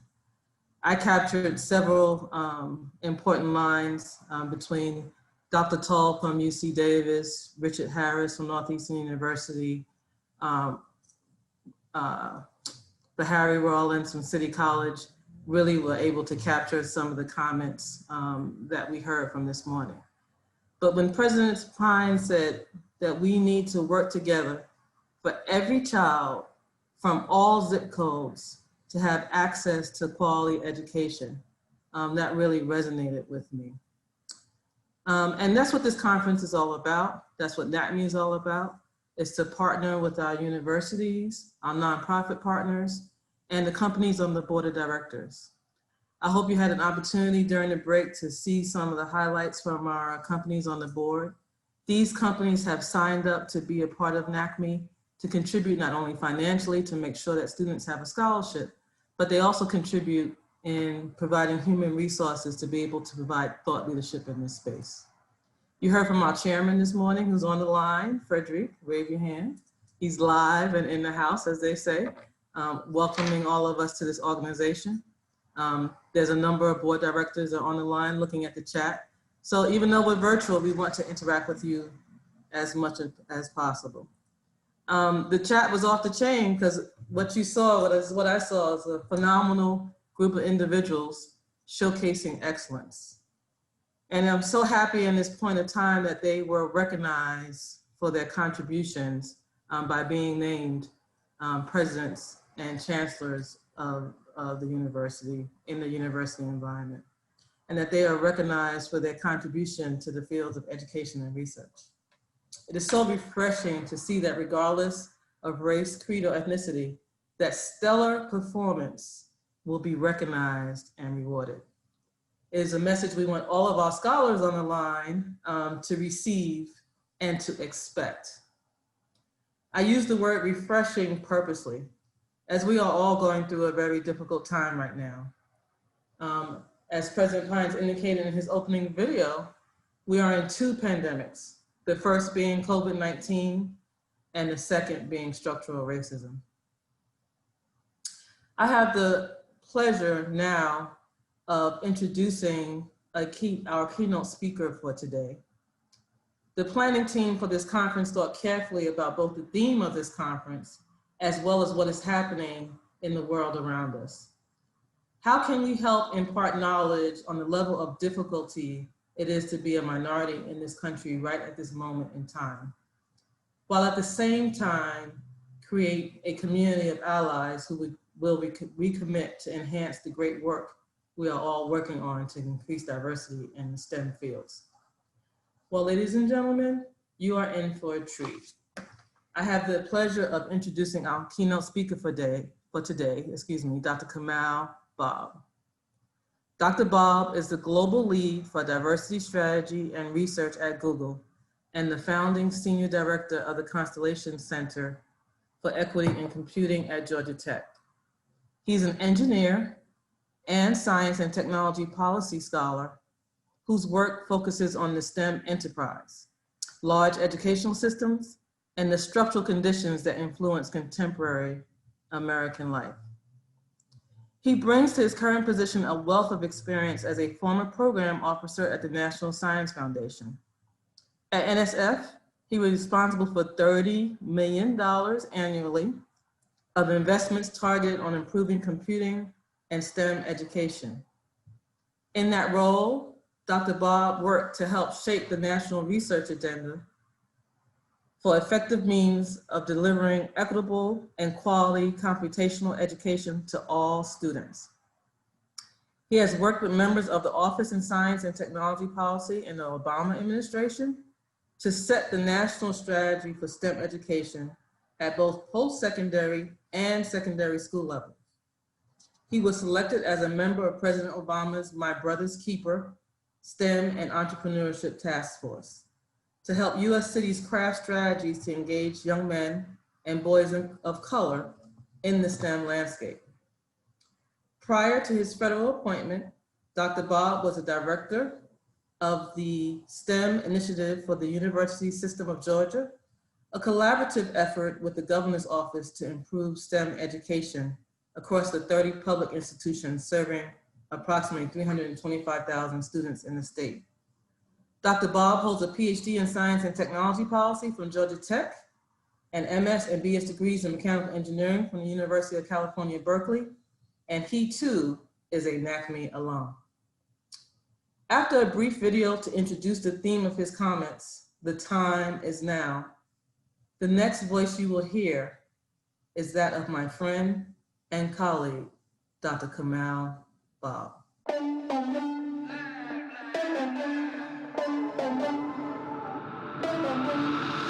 For the record, I'm done trying to make y'all comfortable. For the record, you ain't trying to grow, then it's done for you. For the record, lab on me going all the way. For the record, ain't trying to link, no time to waste. For the record, for the record, for the record, for the record, for the record. Been a little too nice to y'all. Now I gotta up price on y'all. Snake eyes on dice for y'all. Shoulders on ice for y'all. A6 all the hate. I won't get a ball today. Got lost in the ball and A's. I'm flipping the bars, I'm flipping the on record, off record. I still count wins when they got it. On record, off record. I let them take advantage. I was wildin'. On record, off record deals. Tell them talk to Colin for the quote. On record, off record. I still want the act, not the ghost.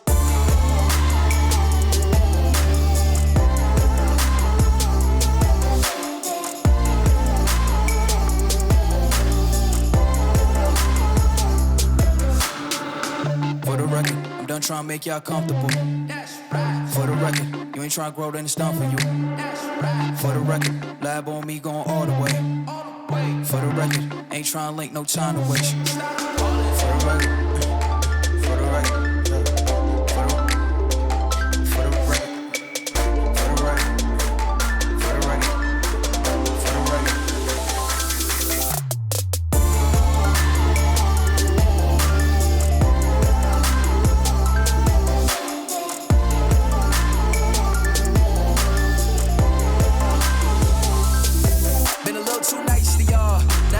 Price on y'all, snake eyes on dice for y'all, shoulders on ice for y'all. A6 all the hate, I won't get a ball today. Got lost in the ball and A's. I'm flipping the bars, I'm flipping the on record, off record. I still count wins when they got it. On record, off record. I let them take advantage. I was wildin'. On record, off record deals. Tell them talk to Colin for the quote. On record, off record. I still want the act, not the ghost. For the record, I'm done trying to make y'all comfortable. For the record. Ain't trying to grow, then it's done for you. For the record, lab on me going all the way. For the record, ain't trying to link, no time to waste. For the record, for the record, for the record, for the record, for the record. Been a little too nice to y'all. Now I gotta up price on y'all. Snake eyes on dice for y'all. Shoulders on ice for y'all. And this is whoa, whoa, whoa.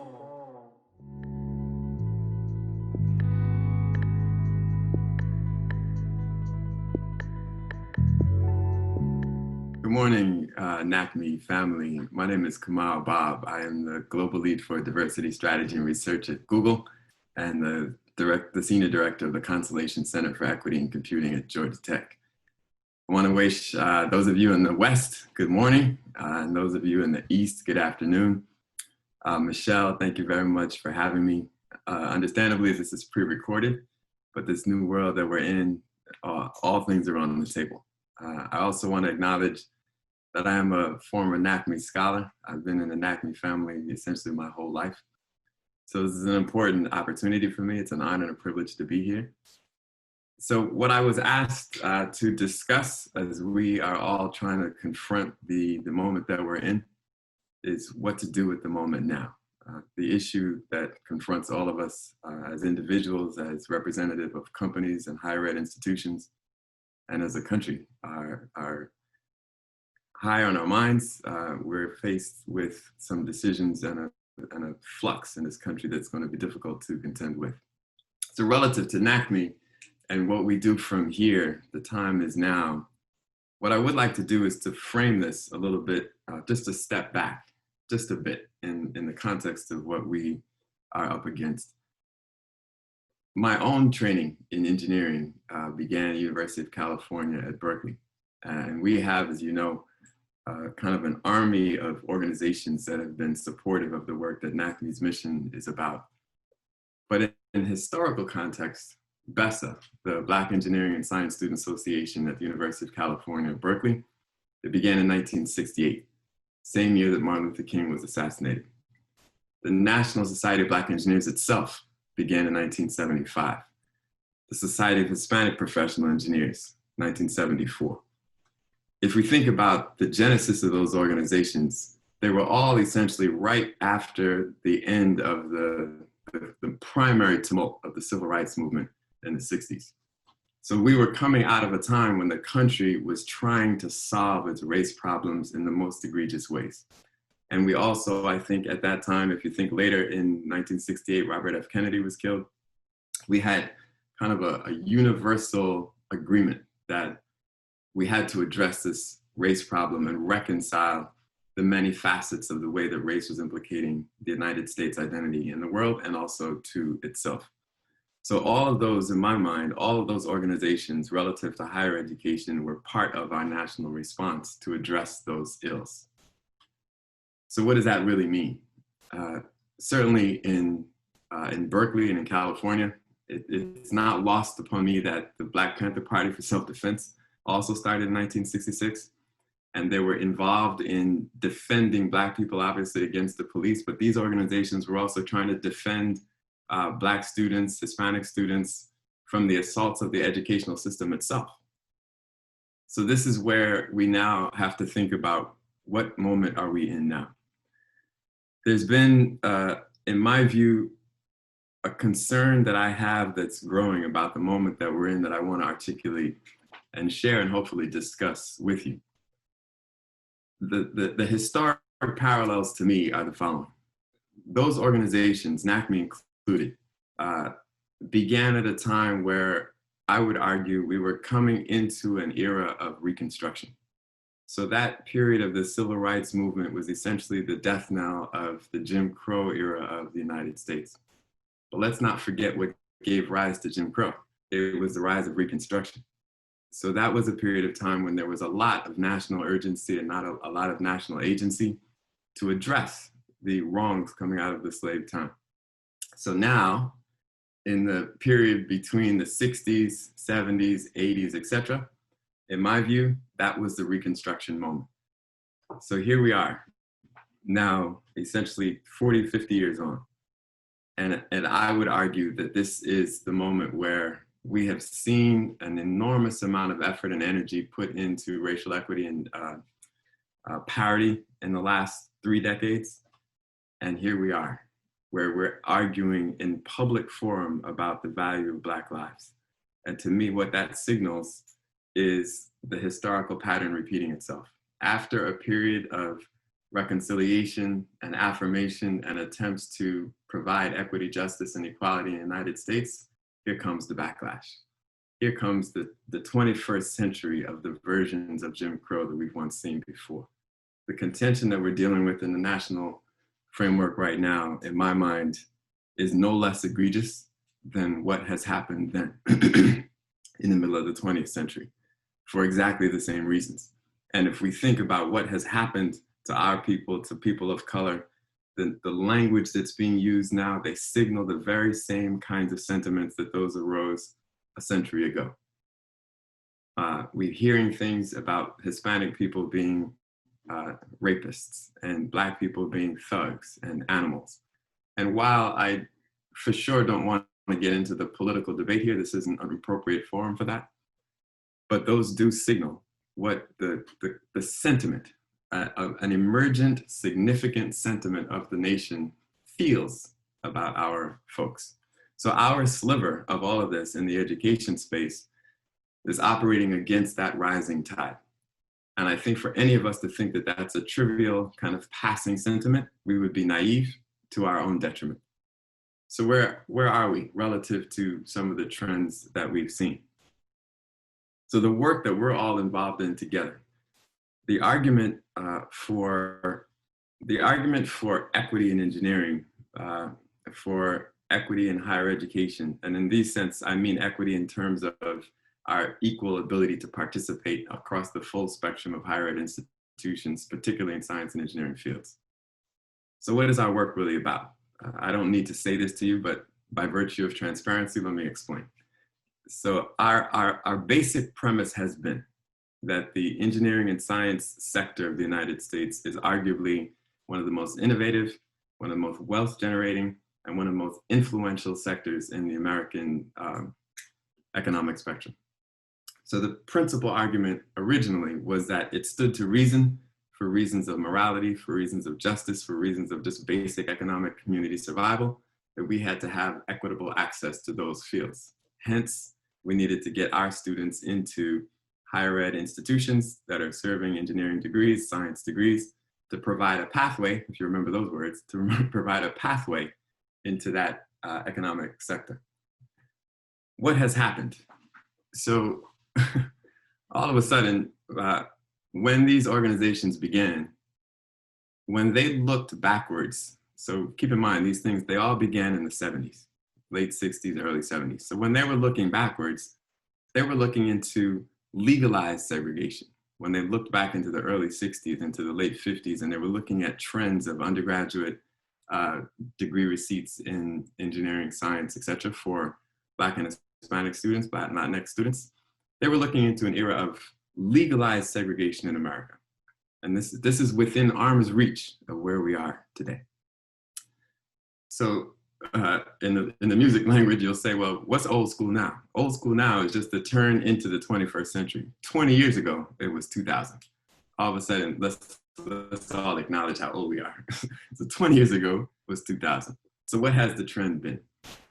And my colleagues, certainly Michelle and George Campbell and John Slaughter before them will all know that essentially the largest proportion of Black students to receive undergraduate degrees in engineering happened in 1990. It was 5.3%. Check the fact for me. I might not be correct, but I think that's accurate. It has never been greater it's never been greater before or since in 1990. So if we look at the broader trend of undergraduate degree receipts in science and engineering from, according to the NSF Science and Engineering Indicators, between 2000 and 2017, I'll just use Black students as an example. In 2000, the proportion of Black students who received undergraduate degrees in science and engineering fields was 8.6%. In 2017, almost 2 decades later, it was 8.7%. So that flat trend, which is true essentially of Black students, Latinx students increased a bit, in part correlating to their expansive population growth. Native American students, the same flat trend. All the dynamic activity has been between white and Asian students in science and engineering fields. So what does that really mean? It means that the efforts that we have been engaged in, one hypothesis says that had we not been as committed and as courageous and as focused on this effort, those proportions would have plummeted, because we're operating against a system that is not designed for the success of our students. And we all know it, let me just say it out loud. We're not operating in a system that's designed for the success of our students. Therefore, we have to be very intentional to try to create the outcomes, albeit limited, that we have been able to create. At the highest levels, and now we have this other transition, when we're thinking about the relationship with discipline specificity between engineering, for example, and computer science. So now computer science has become the kind of subject du jour as we're going into this very technical and digital age. At the University of California at Berkeley, my alma mater, the percent of Black students last year in their CS department, 0. Let me just say it again. At the University of California at Berkeley, the flagship public institution in California, the largest state in the union, the percent of Black students in the Department of Computer Science was 0. In Georgia, at Georgia Tech, another institution from which I have graduated, colleagues here have done an extraordinary amount of work here. In the last application class, we have essentially, and bear with me just sharing you some contextual details. I don't want to burden you with numbers, but I think that some of these things, they add color to the story that I'm trying to share. We essentially have about 500,000 students in high school in Georgia. About 117,000 of them are seniors. Of those, about 40,000 of them roughly are Black. So we have roughly 40,000 Black seniors in the whole state of Georgia. For this incoming class at Georgia Tech, we had also about 40,000 applicants for 3,000 seats, thereabouts. And 9,000 of those applicants came directly to the College of Computing. Of those, in the entire state of Georgia, there were 152 Black students who applied to get into the College of Computing at Georgia Tech. 152 out of the 40,000 Black high school seniors in the state.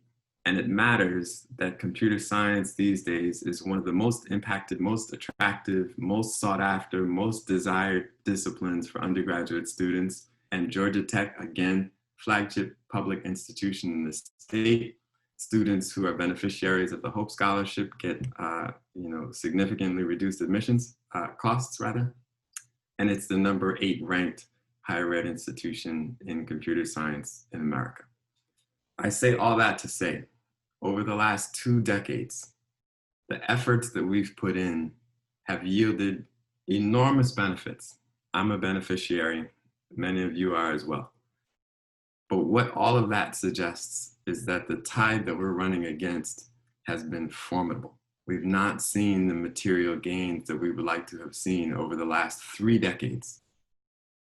Now enter the current moment that we're in.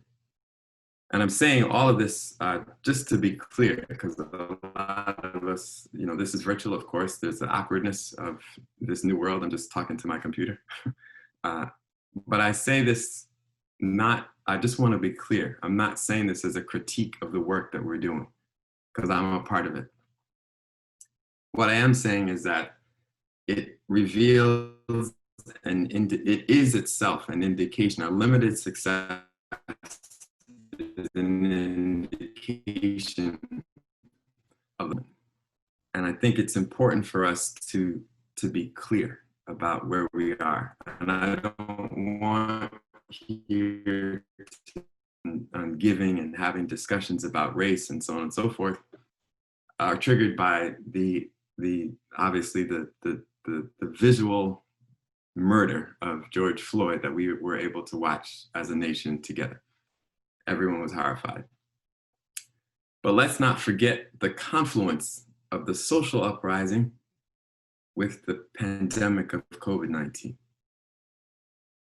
If we make the mistake of separating those 2 important forces on the state of Black and brown students in the United States, we're going to be heading into this new phase unprepared. We can't make the assumptions that we made before about the nature and parameters of problems that we're facing and assume that they're the same in the post-COVID Floyd world as they were in the pre-COVID Floyd world. What does that mean? If we think about the nature of public institutions where the vast majority of Black and brown students attend, their K-12 experience is largely held by the public institutions, the public education system in the United States. I think that's an indisputable fact. In the last 2 years, 11 states essentially have had teachers go on strike. Virtually all of the major urban centers in America, where huge concentrations of students of color are particularly dependent on the public education infrastructure to provide for their future. On strike. Oakland, LA, Chicago, Detroit. Those are the places where we know that all of those kids, their future is singularly dependent on those institutions providing the rigorous foundational education for them to be eligible to participate in the higher ed space. So when those teachers are going on strike, we also have to know that in between the strikes, they're under stress. You don't just go on strike just like that. So all along, the infrastructure that we've built to provide education for those students is stressed and strained, and we're asking them now, particularly in the space of computing, to adopt and incorporate a skill set that A, they're not accountable for, there are no testing standards for computer science, and B, it's a skill set that they don't really have. There aren't any training institutions in the United States, teacher prep programs that are designed specifically to get people skilled in computer science, A, and B, in computing, and I'm just offering a little bit of my particular point of view here relative to computing, it is one of those skill sets where if you have those skills in the current American economy, there's no obvious, logical, economic rationale for you to go to become a public school teacher as opposed to going into the industry, just by fiscal reasons. You'd essentially be making a cherubic sacrifice to go into the public school system. That was before COVID hit. So all of that was in the pre-COVID era. And let's be clear, I'm sitting here now worried about whether or not my connection is going to work because my daughter is upstairs on her class, because the schools in Atlanta are all shut down. Everybody's at home. And to add more color to this thing, one of the things that she has seen, she goes to regular public school, Maynard Jackson Holbrook High School in Atlanta. Keep in mind, Atlanta is the second most segregated city in America. So Black and white kids don't go to school together, they do not. It's two totally separate experiences here. Atlanta is also has the greatest socioeconomic gaps racially of any city in America. Also, it has the least amount of social mobility of any of any major metropolitan area in America. Notwithstanding the fact that we're the city that's too busy to hate and we have the civil rights kind of memorialized here. What she has seen in her class, and it's an interesting phenomenon because now we're getting to go into people's homes. What she has seen is that some of these kids in her classes are sitting in the closet.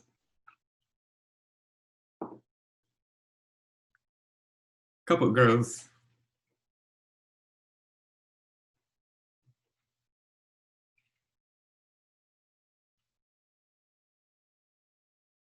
Couple girls in her classes have children. When the school shut down, I serve on the board of one of the local school boards. When the schools here shut down on March 13th, we have sections of the city here where half the students, disappeared. No idea what happened to them. No connectivity, no access, no accountability, no way to reach them. We don't know what happened to them. That was in March. And school just opened again. And that's in Atlanta. That's not New Orleans. That's not Detroit. That's here in Atlanta. So if we're thinking about the impact of this on our people, we cannot underestimate the staggering amount of impact.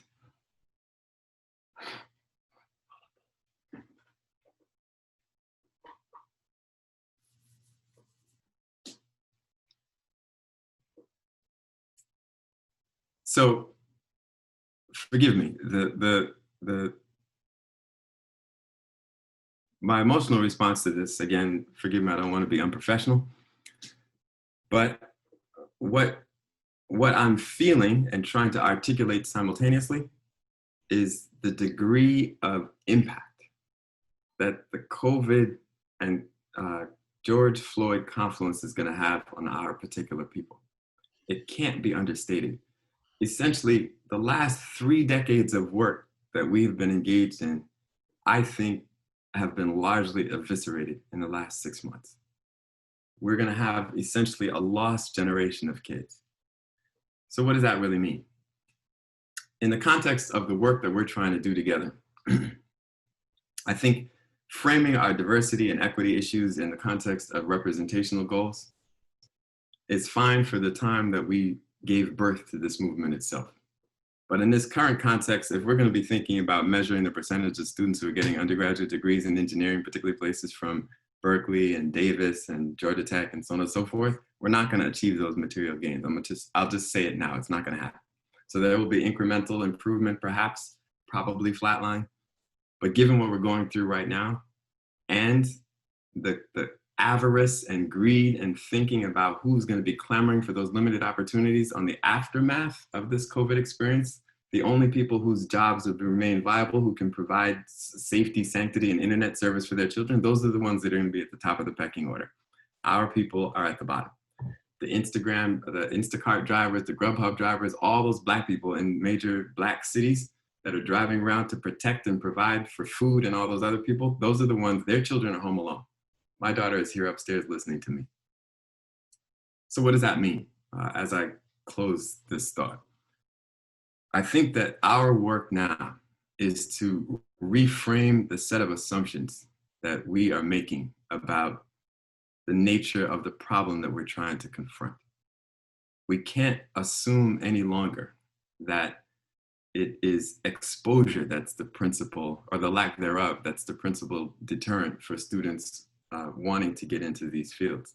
We also can't assume that the public education system is even capable of trying to achieve close to what its ambitious goals are. It's not designed to deal with this yawning wealth gap that we currently have. So where does that leave us?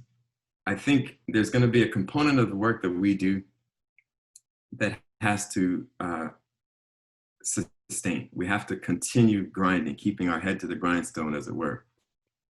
But we also now have to put a flag in the ground. And the flag in the ground means that our attention collectively as higher ed institutions, as corporations, into the policy infrastructure that is designed around social justice, public welfare, and the greater public good has to be far more aggressive, far more intentional. And out of that is going to be born the kind of metrics that we ultimately want to see happen. For example, we have typically, and I'm saying this with huge generalizations, but we've typically stayed away from policies that have to do with tax and school property, school revenue, for example. Prop 15 in California right now has to do with whether or not you can have property taxes be allocated to school districts in ways that are equitably distributed. Typically, we don't get involved in those kinds of things. We also have to be involved too with the premise of universal broadband access. We need lobbyists to make sure that broadband access is distributed like roads, because clearly if you don't have it right now, you can't go to school. You can't go to school if you don't have broadband access in your house.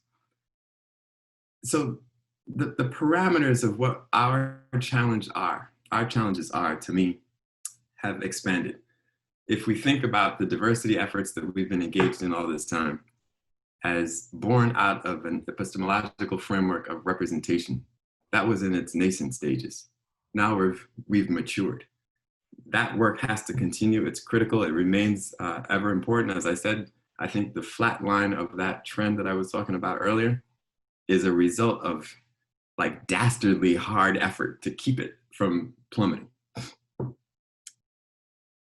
But the next phase is trying to design, and I think Michelle, as she comes back and begins to talk about where NACME is headed and where our collective work is headed, the next phase is the articulation of categories where we can have new sets of metrics, where it's not just the number of students who are in X or Y program or an X or Y pipeline, but rather what kinds of policy infrastructure can we lobby behind to exact the kind of change that will level the structure that enables our students to be able to participate.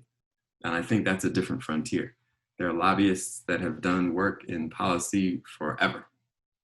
I don't know enough to say one way or the other that it has been aggressive in this space. My instincts tell me that it has not, given the outcomes that we see. But I think that's the challenge before us. So in closing, I would say this work that we're doing, it's important for us to offer and give ourselves a moment to reflect on the historical moment that we're in. If we operate as if this is just another tumult in the road, I think we're kidding ourselves. We are up, in fact, against a system that can be, if unchecked, virulently racist, and we will be the ones who suffer as a consequence of that. So therefore, I think we have to be vigilant. I think we have to protect ourselves. And I think that we have to move into a new mode as we go forward. Thank you very much. Good afternoon. We are about to enter a live Q&A. Dr. Bob is coming on the line in seconds. I ask that all of you turn your video on so that we can have as close to a virtual experience in this Q&A in this new norm that we find ourselves in. I don't know about you, but his words were powerful. They were taped the day before Breonna Taylor's verdict came through, and the state that we are in right now as it relates to the heightened awareness of social injustices in this country is alarming. NACME focuses on providing opportunities for underrepresented minorities to pursue a degree in engineering and computer science. But we cannot shy away from the realities that we are in this moment. Similar to when the organizations that we all work closely with, Society of Hispanic Professional Engineers, American Indian Science Engineering Society, National Society of Black Engineers, and of course NACME, were all founded in the mid-70s at the height of the civil rights movement, as Dr. Bob just articulated. And we find ourselves in a similar environment today, given the social injustices that have been going on for years, but now have come to the attention of allies and others who realize that we can't be silent any longer, that we have to add our voice to this conversation. Dr. Bob talked about as it relates to we have to keep grinding. All of us that are on live discussion right now are actively involved in this movement of providing quality access to students. And we have to be able to acknowledge that, as he said, even just access to internet is a utility. That we should look at access to internet like building roads. But when you think about Flint, Michigan, not even having access to clean water, and that's a clear utility, how can we operate in a post-COVID environment, understanding that these issues are prevalent? So Dr. Bob has joined us. He's on the line. Can we get a spotlight to his screen? There he is, my good brother. How are you today? I'm good, thank you. I apologize terribly for being late. Oh, don't worry. I was tap dancing. They didn't even know until you said that. I have to warn the audience as we do this live Q&A. Dr. Bob and I are friends, and we tend to have these conversations in a way that is typically cannot be consumed for the public. We want to be able to, similar to the panel that we had this morning, to be able to share with you how we feel about what's happening in this country, how we think all of us, those of us who work in this effort, have to dramatically change how we do business if we're going to continue, if we're going to be able to support students currently in the pipeline, but if we're going to be able to have a dramatic change in participation rates. So Bob, and please put your questions in the chat and I'll do my best. The producers of the show can unmute you and then you can ask your question out loud, but we want to make sure that we understand who has a question.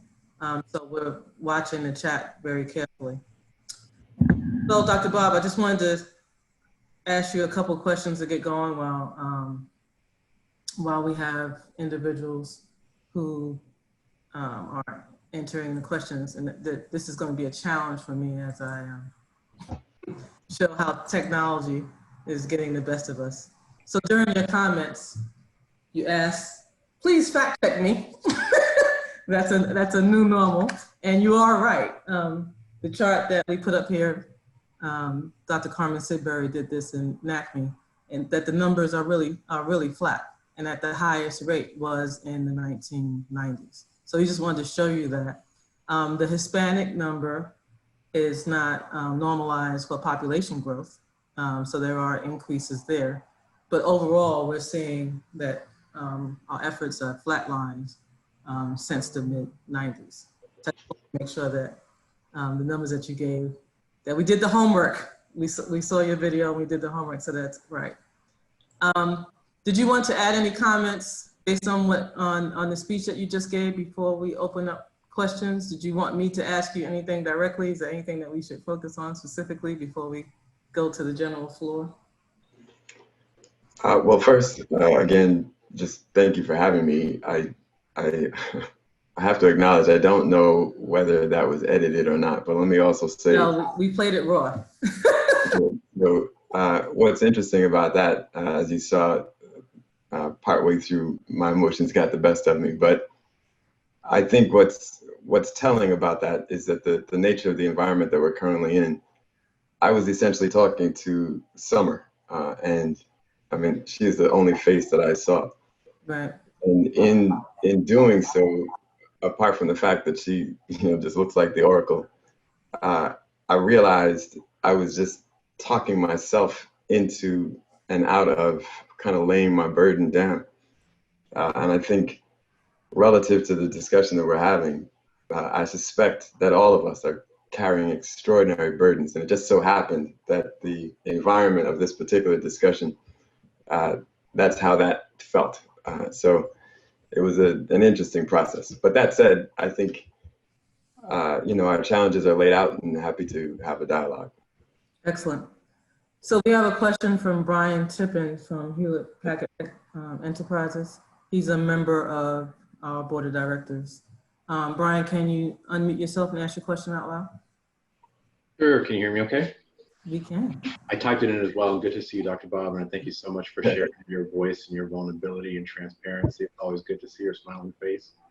My question to you is, we haven't spoken much since you've done some private sector work, and the question says, anything in your view change, between NIH and the academia work now being on the kind of private sector side? Anything in your view expanded or changed in any way?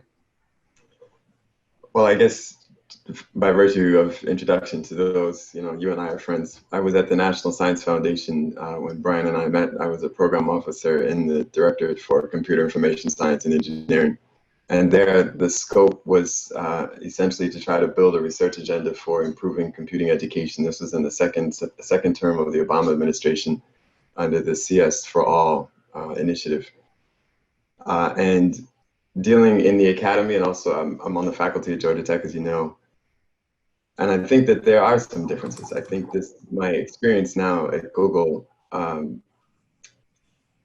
the way that we frame these things, the corporate capacity to influence public opinion and to organize thematic kind of discussion points that will happen and trickle out into the philanthropic community, ultimately into the academy, etc.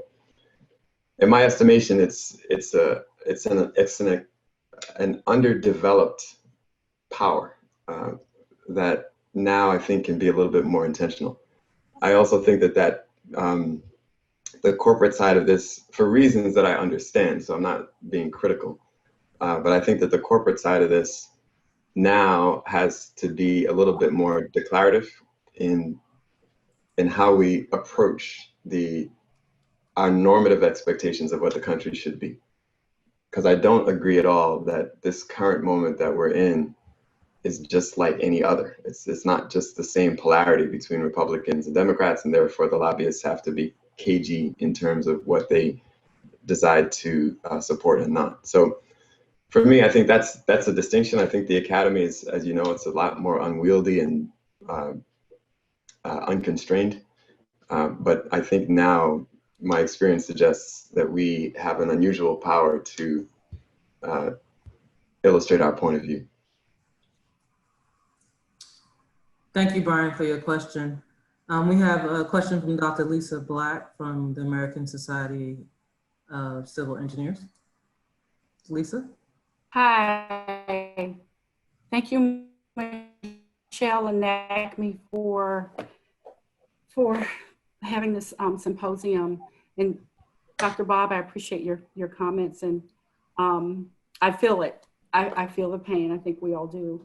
I recently was made aware of the president's executive order to prohibit educating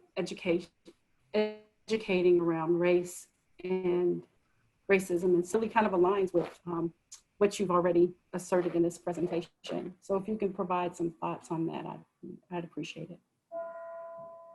I think you're referring to the same point. This is a different time. I think what you may be alluding to is the Project 1776 Educational Patriotic Education Act. And it's being positioned as if it's a contrary stance against the 1619 Project. And so the 1619 Project, for those I'm sure we all know, but the 1619 Project is designed to create a more inclusive American story where, you know, it begins relative to Black people. It begins when we actually got here. And the supposition is that slavery is the foundational cornerstone of the United States. The 1776 Patriot Education Act runs contrary to that entirely. So one, it devalues the significance and the implications of slavery, and we can derive from that all of the things, all of the policy implications of not having that as the cornerstone of our relationship with this country are clearly significant. It affects all of the housing issues, it affects all of our educational ramifications, the affirmative action issues. It's relevant to what we're currently doing. So this is where I think now we could pretend as if there's kind of an egalitarian landscape and we just have different points of view. But once you start using those words about indoctrination, and let me come up with an educational framework that clearly constrains the robustness of the American story to exclude intentionally our story in particular, I think we're in a very, very dangerous place. And this, to me, is one of the distinguishing characteristics of this moment now. This is not the same as like Reagan going after the drug wars with the crack days in New York. It's not the same as George Bush saying that we're going to go after bin Laden in Afghanistan, even though, or in Iraq, even though they didn't have anything to do with 9/11. To me, that's not the same thing. This is about the American identity. So for me, Lisa, to your point, I think that we have to acknowledge the moment that we're in. And let me just add one more thought there, and then we can continue. I also think that in general, you know, the people who have suffered in this country are skeptical of its promotable story. And that doesn't mean we don't believe in the United States, but we're skeptical because we've suffered because of the United States or at the hands of the United States.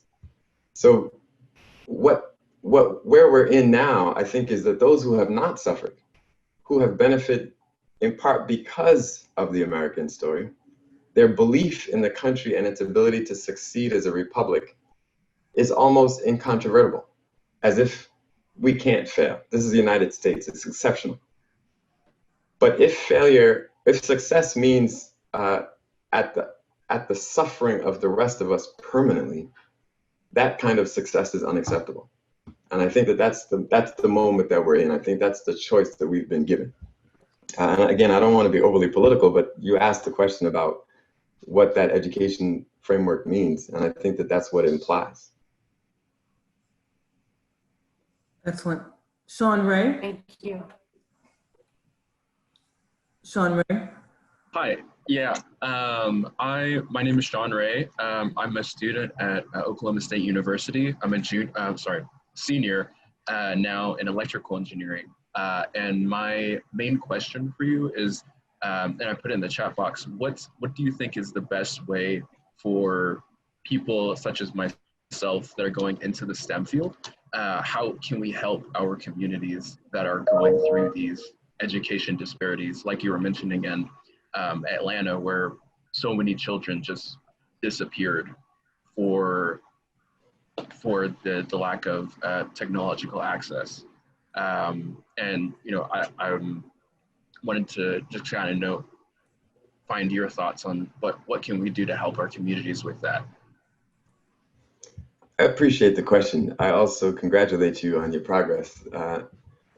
Let me just congratulate you in advance for what you're going to do next year. Outstanding.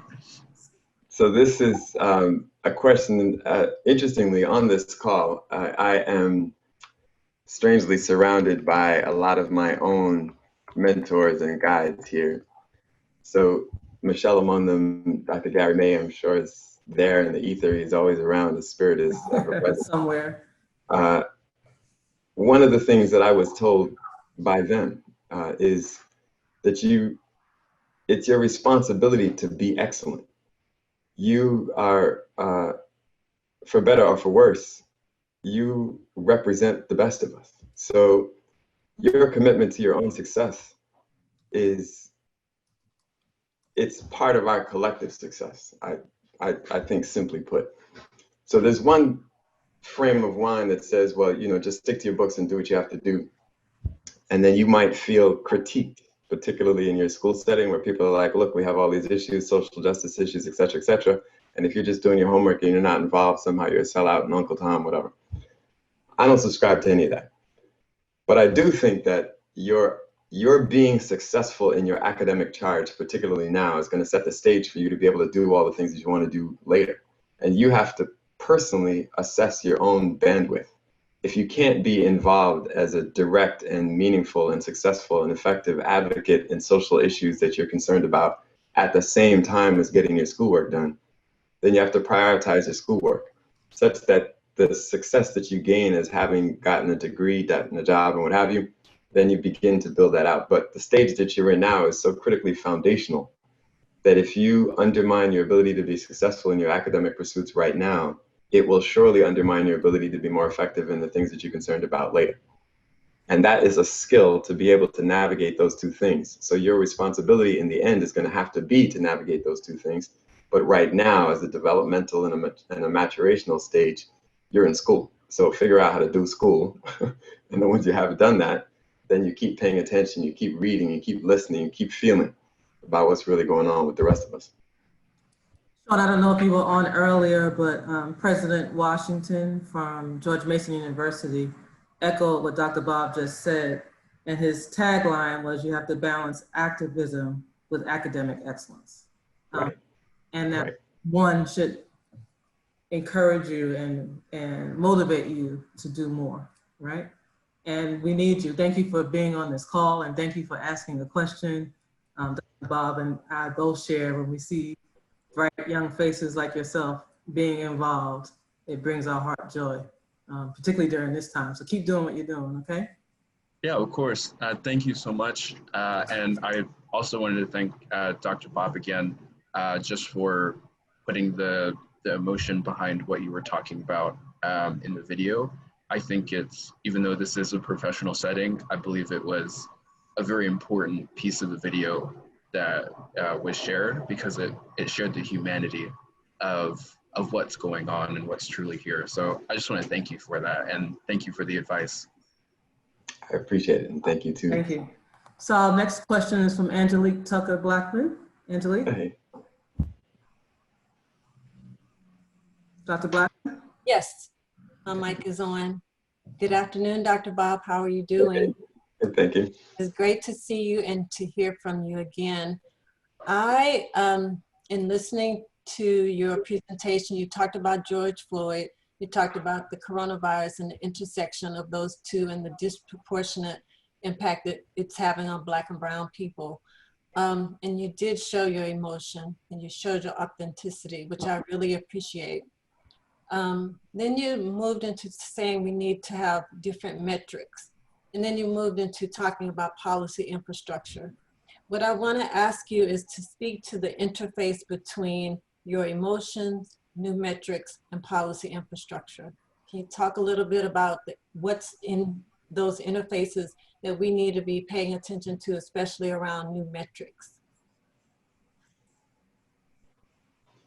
Well, the easier part relative to my emotions is, like I said, I really do think, you know, we're in a real fight. So I don't underestimate villainy or tyranny, and I also don't believe in systems that have generationally destroyed Black communities. I just don't believe out of hand that they will somehow rebound to defend us. So therefore, I think as individuals, all of us, particularly in the privileged positions that we've gotten ourselves into, have an unusual responsibility to take command and to be involved and engaged.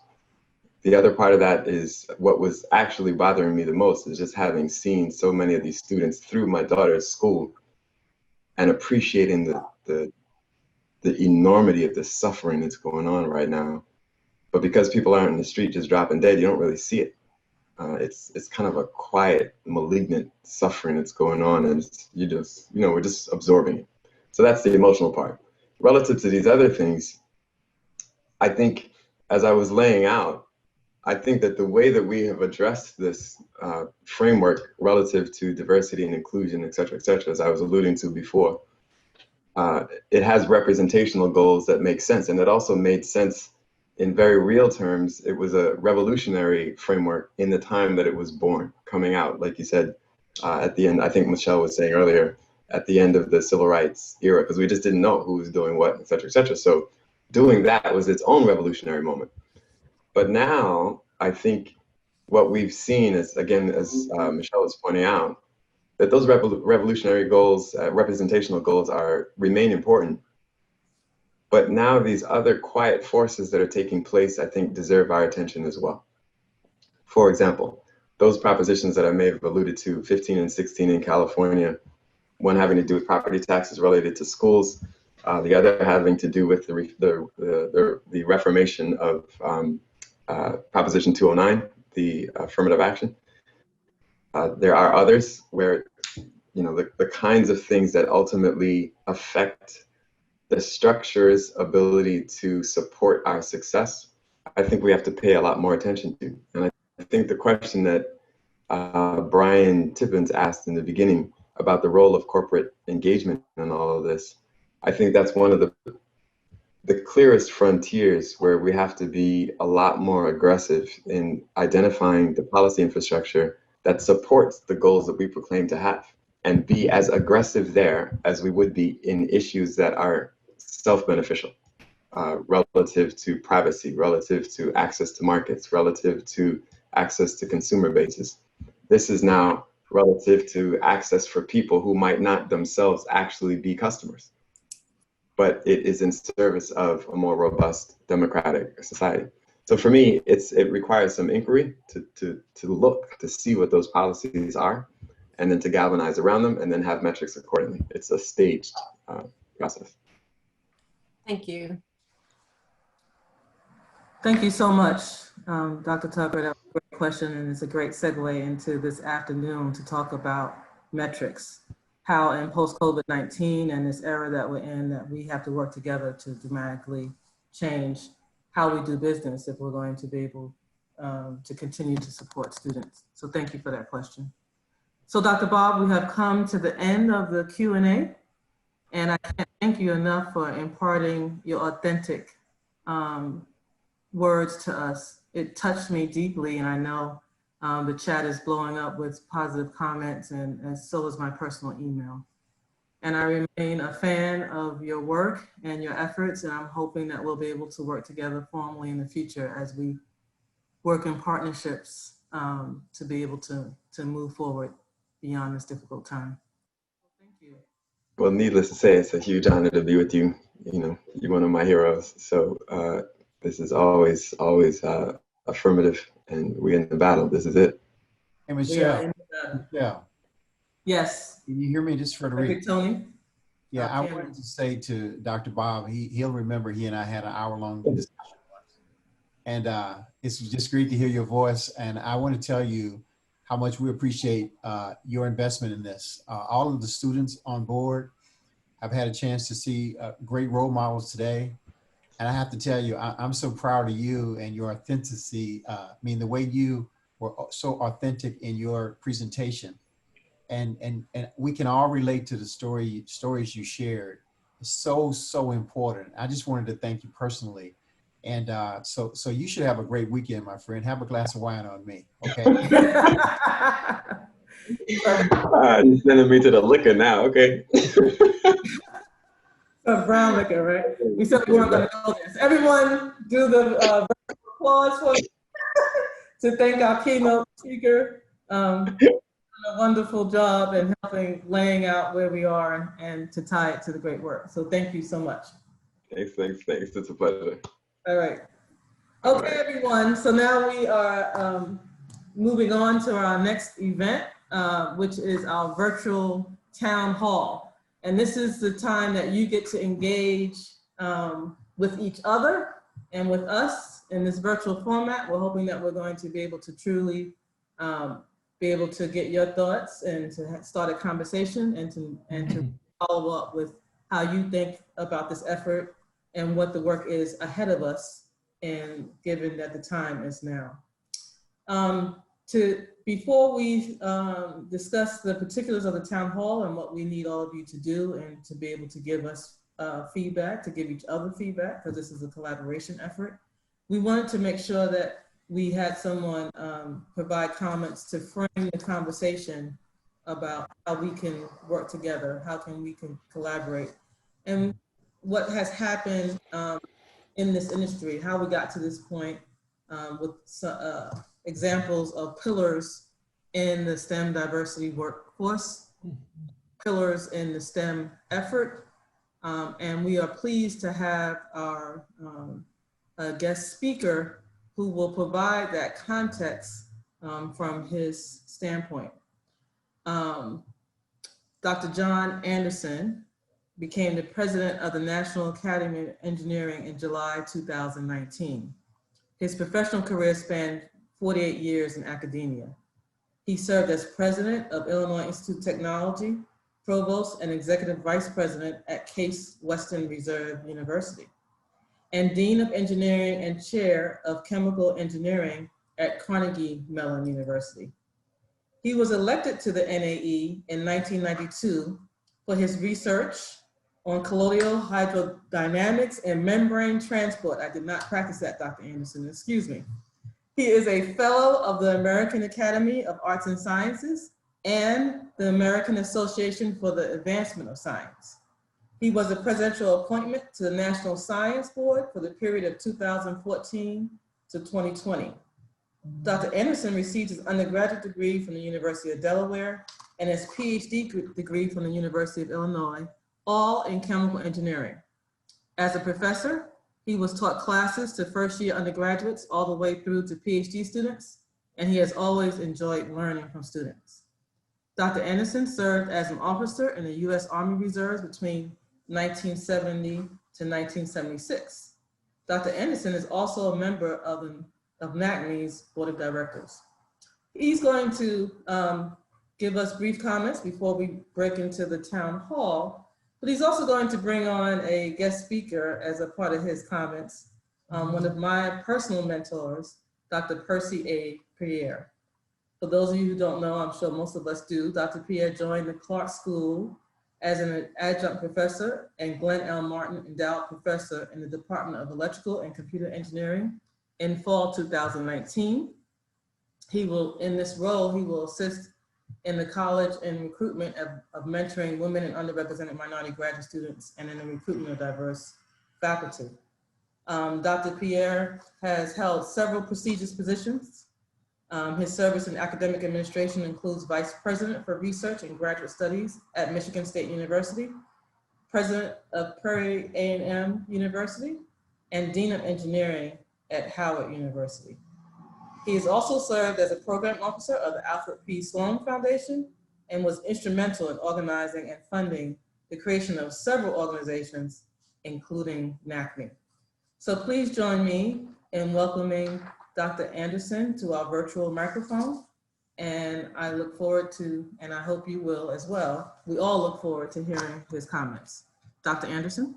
Thank you, Michelle. I appreciate it. I want to thank NACME for allowing me to say a few words at this town hall meeting. I first wish to congratulate NACME on the outstanding symposium this morning featuring the 4 university presidents. These leaders are inspirational and extended a message that's inclusive, positive, while challenging. And I hope other university and government leaders will view the symposium, as well as high school students who might choose an engineering major in college.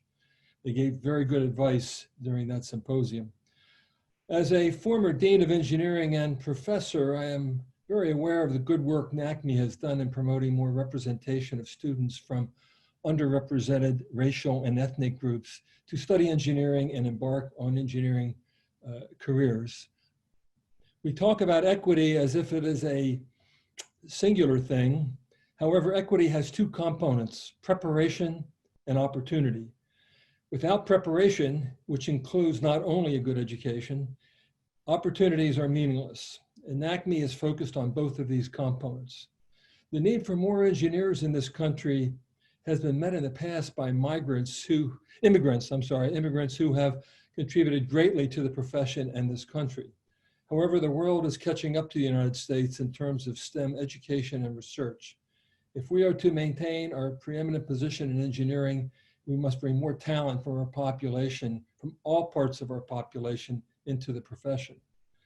The generous support by the business community over such a long time is a strong indicator of the effectiveness of NACME in promoting engineering among minority students.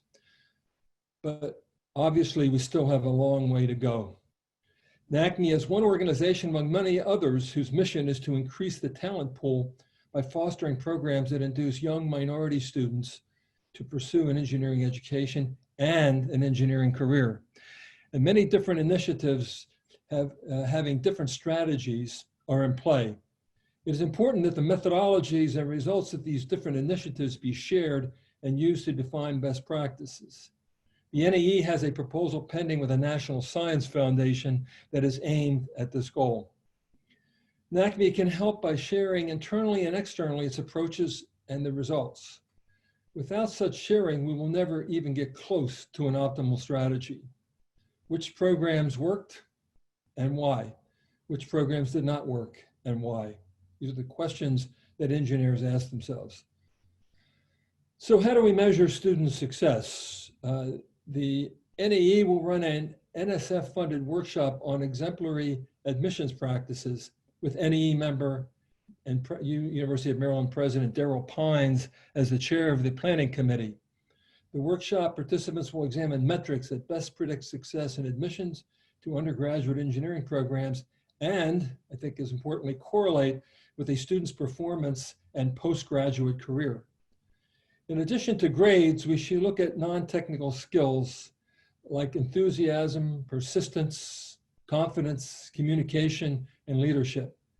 Every successful engineer I know have the traits of persistence and confidence. Learning from mistakes, getting off the ground and trying again, confident that she or he will get there. How do we teach and nurture this? How do we instill these traits in our students and young professionals?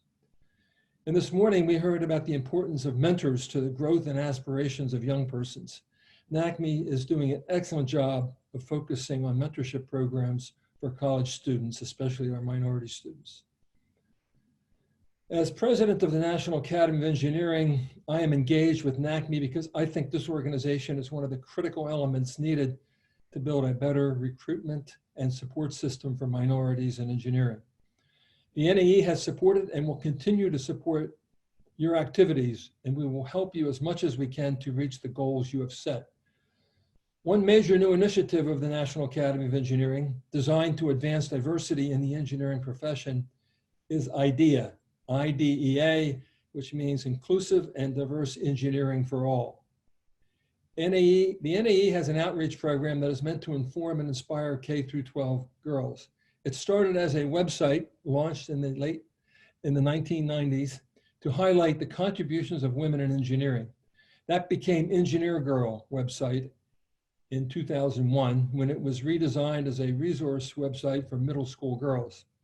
As the internet and the site matured, Engineer Girl became a national program with an annual writing contest, a gallery of over 400 volunteer role models, and the recently added Ambassadors program that engages girls of high school age who act as mentors for the junior grade girls. Engineer Girl draws on the strengths of the NAE to inspire girls around the world. Its success has encouraged us to create additional outreach programming that will leverage our strengths in order to support students from other groups that are underrepresented in engineering. Engineer Girl and these new outreach efforts will be housed under the umbrella of IDEA. We are excited about our IDEA program, and Dr. Simil Raghavan and I will keep NACME updated on the progress we make. We will also look for ways to partner with NACME through the IDEA program. A second initiative of the NAE is a committee on racial justice and equity. We formed this committee after receiving comments from NAE members in response to the recent episodes of minority deaths at the hands of police. The committee consists of 11 members, most or probably all of whom are known to NACME. Their names can be found on the NAE website.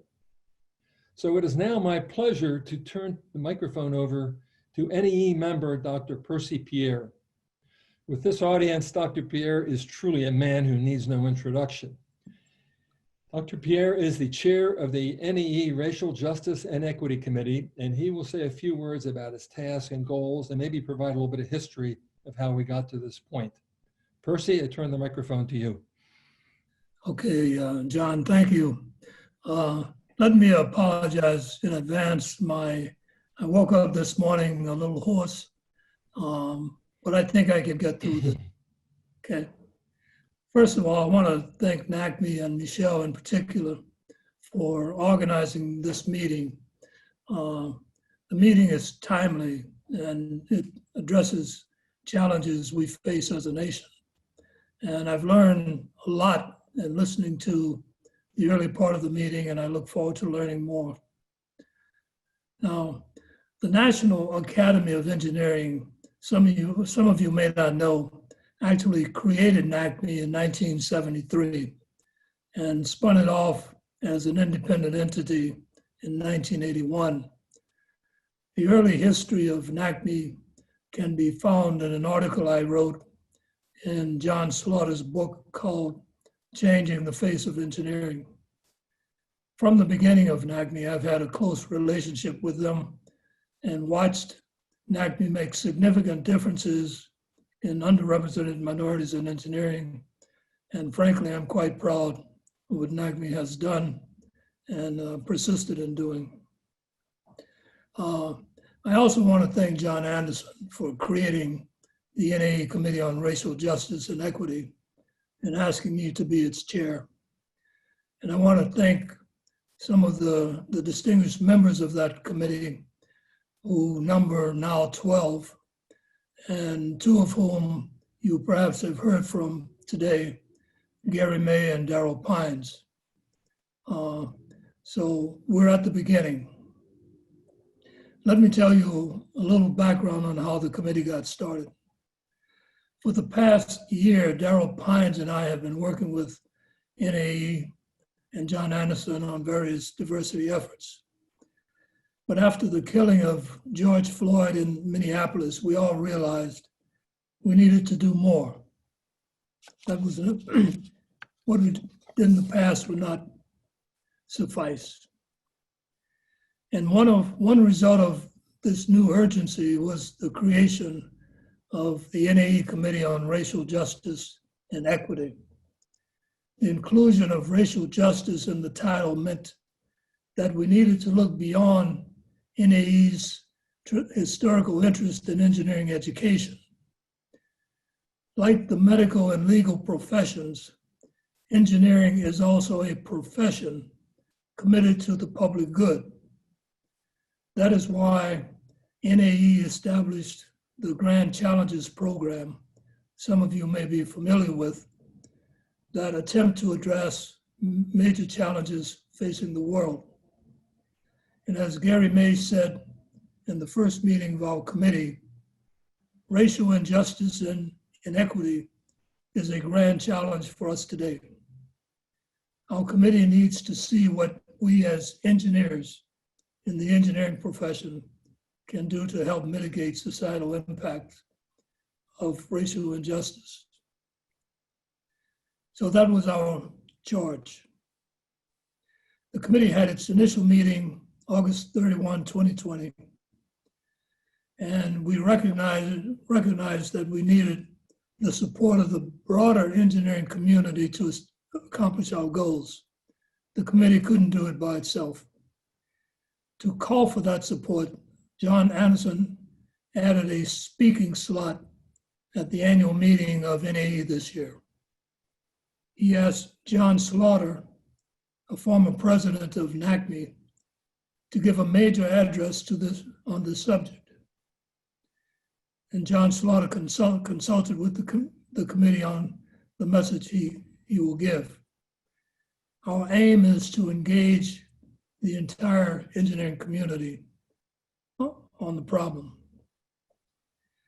Next, the committee reviewed the diversity programs that we are currently operating are proposed. And one of those projects, led by Daryl Pines, looks at the best practices for university admissions and admissions of underrepresented minorities in engineering. And that's a very important issue. Another proposed project would bring together organizations working in the field of minority engineering to explore collaborations that would enhance minority students' ability to navigate the different paths to engineering degrees. Other programs are discussed, and we look forward to stimulating and creating other NAE programs. Now, while the committee is focused on immediate action, we recognize that this is a long-term problem. NAE, NACME, and other organizations have been at it for more than 40 years. The committee decided that it needed a strategic vision of feasible and impactful actions that we and others could use to guide our deliberations. That vision statement is in the works. Several committee members are working on it. On a personal note, I can't speak for the committee on our future work. The committee will have to decide. But I'd like to tell you what I think is needed. Of course, my thinking is influenced by my previous work with the Academy in this area. While this is a different time, and history does not often repeat itself, we can learn from history. And this is what I learned from history and being around for a while.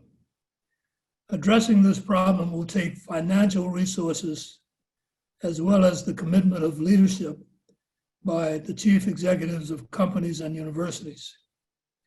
It was financial resources and CEOs that created NACME in the first place. Now, many companies have responded and announced major financial commitments to the problem. However, if these resources are spent in a scattered way, without a focus, without supporting those things proven to be effective and impactful, the long-term impact will be limited. What we need is a consensus on what is needed and what impact we're looking forward to. What I've heard from this conference so far tells me that most of you agree. We need to collaborate. We need to find those things most impactful. We need to include things that engineers do for the benefit of the general public. And I look forward to listening to your ideas. Thank you. Thank you, Dr. Pierre, for those words.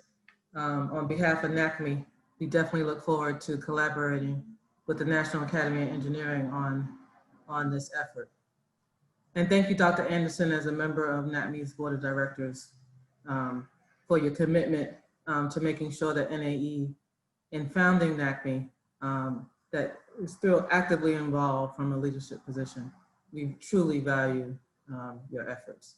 And we are excited about the committee that has been named and commit to working closely with you on those efforts. So everyone, I'm sure that hearing both the history of how NACME was formed as well as NAE's commitment moving forward is a great introduction to the work that we're about to do as the concluding component of this symposium. I hope, like me, you were inspired by the University President's panel this morning and the authentic and emotional response by Dr. Bob and the setting of the commitment of the National Academy of Engineering on collaboration and forward work.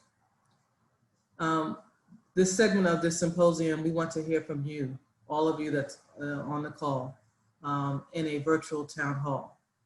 Our goal is to be able to provide an explanation of what we would like to do together in the next hour and a half.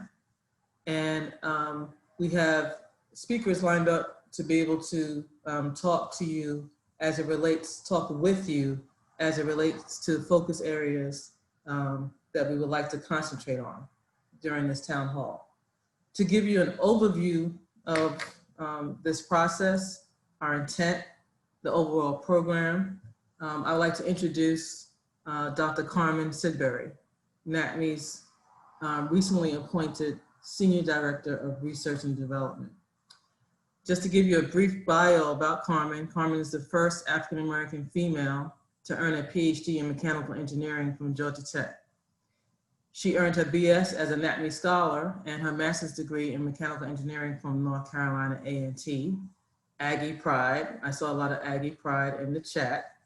Carmen has prior work experience at AT&T Bell Laboratories, Lucent Technologies, and her own company, the Sidbury Group. Her university experiences include Spelman College in roles of Associate Provost for Research and Associate Dean for Undergraduate Studies, Assistant Dean for Diversity in the College of Engineering at the University of Washington, Program Director for Diversity at Georgia Tech, and most recently at University of North Carolina, Wilmington. She also spent 2 years at the National Science Foundation in the Division of Graduate Education as a Program Director for the Graduate Research Fellowship Program. So please join me and stay on the line and be active in this part, but please join me in welcoming Dr. Sidbury to the virtual microphone. Good afternoon, everyone. Big shout out to the Aggies in the house. And I am really, I hope Michelle will forgive me. I am actually going to go off script. I think Dr. Bob has given us permission to be truly authentic in this space. And I must say, it's been a very heartwarming day for me as I reflect on my journey as an engineer. Starting out from a very humble beginnings in a small town in North Carolina, Sneads Ferry, North Carolina. Probably won't get too many shout outs for that today. But I also came of age in an era too when some of you may remember the whole Sputnik, and at the time what was then the Soviet Union. America entered into this competition that we would not be outdone. And so we really brought together our best folks in rooms and government agencies, industry, just tremendous, I think, effort to think about how do we ensure that the United States remains a very viable entity. And so from that, I think I benefited from some of the special scholarship programs that were generated, as well as other innovative programming that resulted in really having us think about how do we increase the participation of US citizens actually in STEM fields. And so now as an engineer, you know, it's a part of how I live my life, actually. I think about how do we solve problems of the world, whether that was, you know, in my time as an engineer at Lucent Technologies with telecommunications, but even now in this space where we are challenged with, in many ways, as Dr. Bob alluded to, pushing up against some systems that are at play and trying to figure out how do we maximize our effort. Truly believing that a collective effort is the way to go. And so as I think about leaning on the things I learned from my engineering training, the governing equations, what are some of our constraints, you know, what are the tools that I bring into this space to help us do this work. Certainly, we've talked a little bit about metrics, and you know, one of my famous or favorite Einstein sayings is there are things that we can count that don't count, and then there's some things that count that they're difficult for us to count. Our challenge often is measuring what counts in this space of being able to really come through with evidence-based practices and understanding how do we leverage the knowledge that we know. And so I'm recalling Dr. May saying that we know what to do in this space, but how do we scale some of the effort? And I do believe that the integration of research and practice is truly where we're going to get some big gains. And so there's a lot of scholarship there to guide us in that work. I think as we break out into our breakout sessions, we want to be mindful of that we are thinking about how we integrate research and practice and discussing the metrics that we think we need to be paying attention. And so before we roll out into the breakout groups, I'd like for you to give us a little feedback. We have 3 quick poll questions that are around, somewhat centered around the ideal of is the integration of research and practice going to get us there? Thinking about where we are in our mindset around collaboration and even thinking about data. So if you'll indulge me just for a few minutes, and actually it's going to be about 20 seconds that you'll have to get your response back to the poll. So we're going to ask our tech team to pull up poll number 1. And if you could take a minute, 20 seconds actually you have, to give us your response. I really would appreciate hearing from you. And so it looks like, okay, we're picking up steam now. We have quite a few people coming in and quite a wide distribution from strongly disagree to strongly agree. I like that. Some diversity certainly in thought in where we are with this.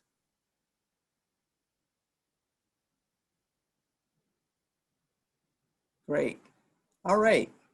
So we have another question coming up here for you. Something else for you to think about.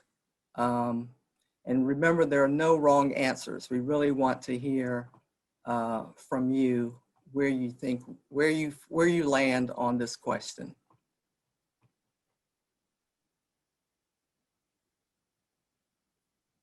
Okay, and so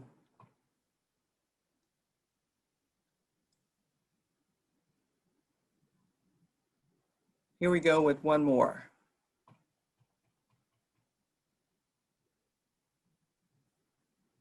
All right, we're coming in pretty good here with a little bit of distribution, a little more tighter on this one.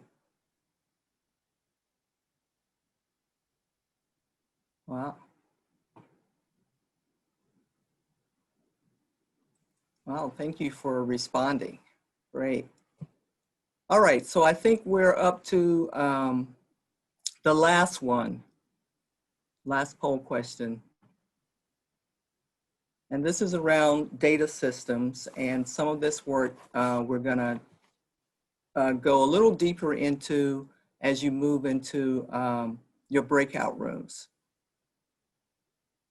And so, okay, a little tighter on this one as well.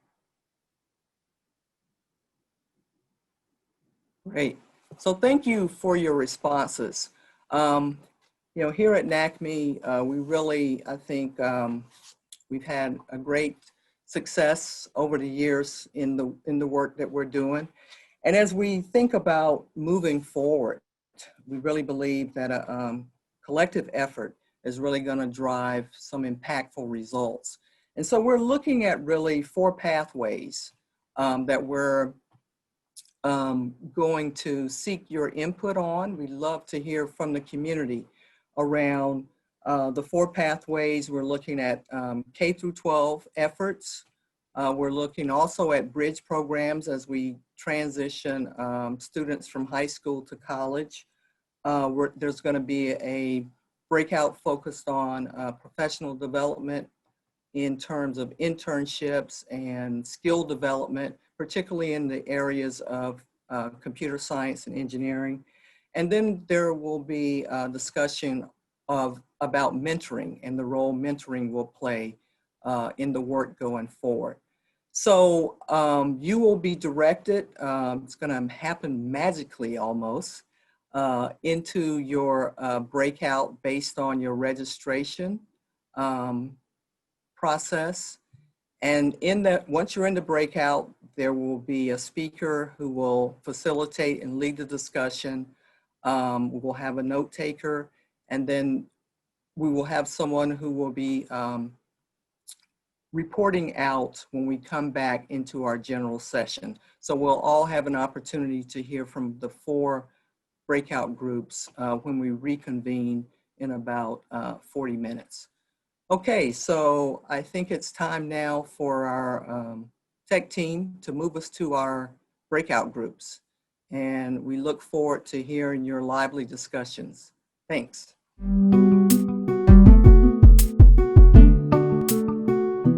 Hello, everyone. This is Michelle Lazama. We're waiting for everyone to be kicked out of their breakout room. And Carmen will come back and lead us in just a second. So hang tight. And here she is. I got kicked real hard on that one. You said your last words were, you shouldn't pick students solely on GPA. Click. So at least you got to end. That's good. I was wondering if it ended smoothly there. The ended at the word GPA. Right? Yeah. All right. That's a drop the mic kind of statement. Oh. Yeah. Okay. Hi, Carl. So let's do that. A break. Everyone just did a lot of work. Hi, Felicia. Hello. Hey, everybody. See ya, Discovery E. Say hi. Hi. Hi. Okay, Leslie. I haven't met you yet. Hi. Hi, Leslie. Okay. Carmen, are you ready?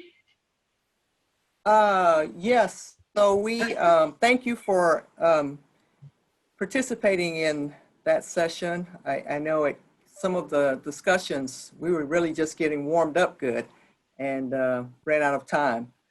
But this is not the end of the discussion, just the beginning. And so we're really going to use this as an opportunity kind of to have everybody give a feed out from their breakout. And we also, you know, invite any discussion or comments that you may have. So we're going to go through along the pathway, starting with K through 12. We'll move to our bridge program. We'll have then our we'll have PK talk about the professional development track, and then we'll wrap up with mentoring. So I'm going to then pass the mic to Jerry. Jerry, are we? Yeah, I think, can you hear me? I think I'll talk the topic. So listen, we had a very rich conversation. I mean, it was a broad gamut on such an important topic. And you know, I can't say that we really nailed down that there were just 5 key metrics, but we did at least discuss a framework that I think we all rallied around that we thought were really important, as well as we brought in another context that we think we don't know how we would impact, that we think really overshadows that. So some of the metrics that we talked about based on some of the work that Angelique was doing was we talked about the importance of creating and measuring belonging, the implicit theories of intelligence, which are critical as sort of key elements to understand if you can be successful in STEM, self-efficacy and grit, being able to continue to learn and to persevere, problem-solving inventory. Do you have that skill set really to help you work through the problems and continue to learn once again? Resiliency, tolerance for ambiguity, and readiness for change is some of the key metrics that we thought were absolutely critical. And those really dovetail into some of the other work that Thea talked about as well. Can you still hear me? Sound like something changed. Yeah, we still hear you. All right, okay, good. So those were some of the primary metrics. I think one of the other contexts that we also started to have a conversation on, and I think implicit in all of this is, you know, students and individuals have to, you know, one, see themselves in this field that they can be successful as well. So what are the role models? But then also getting the experiences that make it fun and something that they want to go out and do. But the piece that sort of pushes against that can be their environment, as well as sort of the rigid standards within the school system today that sometimes kicks out differing learning approaches, as well as quickly puts students in K-12 into specific boxes that then essentially shut them out of higher learning. And so how do we break that systemically? As well as the lack of what I would say resources via some of the students, both their environments. We talked earlier today around the lack of internet and how that's really going to hamper it. Also is another huge factor that has to be changed that sort of minimizes success in this piece. And then we talked a little bit around some of the resources that are really already within the community that we need to figure out how do we have folks tap into. Not only some of the after school programs and a lot of corporations that you might find in communities that then can help folks step into STEM if they're not getting it and the interest within their school system. So that was some of the framework of what we talked today and some of the pieces that we're measuring. And I mean, Carmen, let me know if I missed anything out of that quick summary for the conversation. I think you captured it very well. So I guess I would just ask one quick one regarding, I know that P&G is very active in diversity efforts and in the community. So anything that might, from the conversation as you think about the work you'll do with supporting communities, any new enlightening thing that came from that discussion? Listen, I think, you know, some of the pieces I think our big question is how do we scale the work that we're doing? I think we, you know, we are doing a lot of work now within certain communities on trying to get, you know, adopting schools, doing STEM, working with universities and other elements. I can't say that that's something that's scalable yet, that you can touch so many more students to do. And so I think that would be, you know, just hearing the breadth of the issue is, you know, what are those scalable programs that we can reapply that would, you know, more importantly, allow us to do. And then, you know, either through not only resources, meaning people and funding, how do we blow that out even more? Well, thank you. So I think we're up now with the Bridge Program and Ann Oglesby from Phillips 66. Are you on the line? Are you on? I sure am. Can you all hear me okay? Yes, thank you. Terrific, Great. thank you. Well, we too, I think, could have gone on quite a long time. Virginia was doing a wonderful job helping us understand her experience at Purdue, but also explaining something that I guess I hadn't thought about, but was the need to customize a bridge program for the particular community and drivers at that university.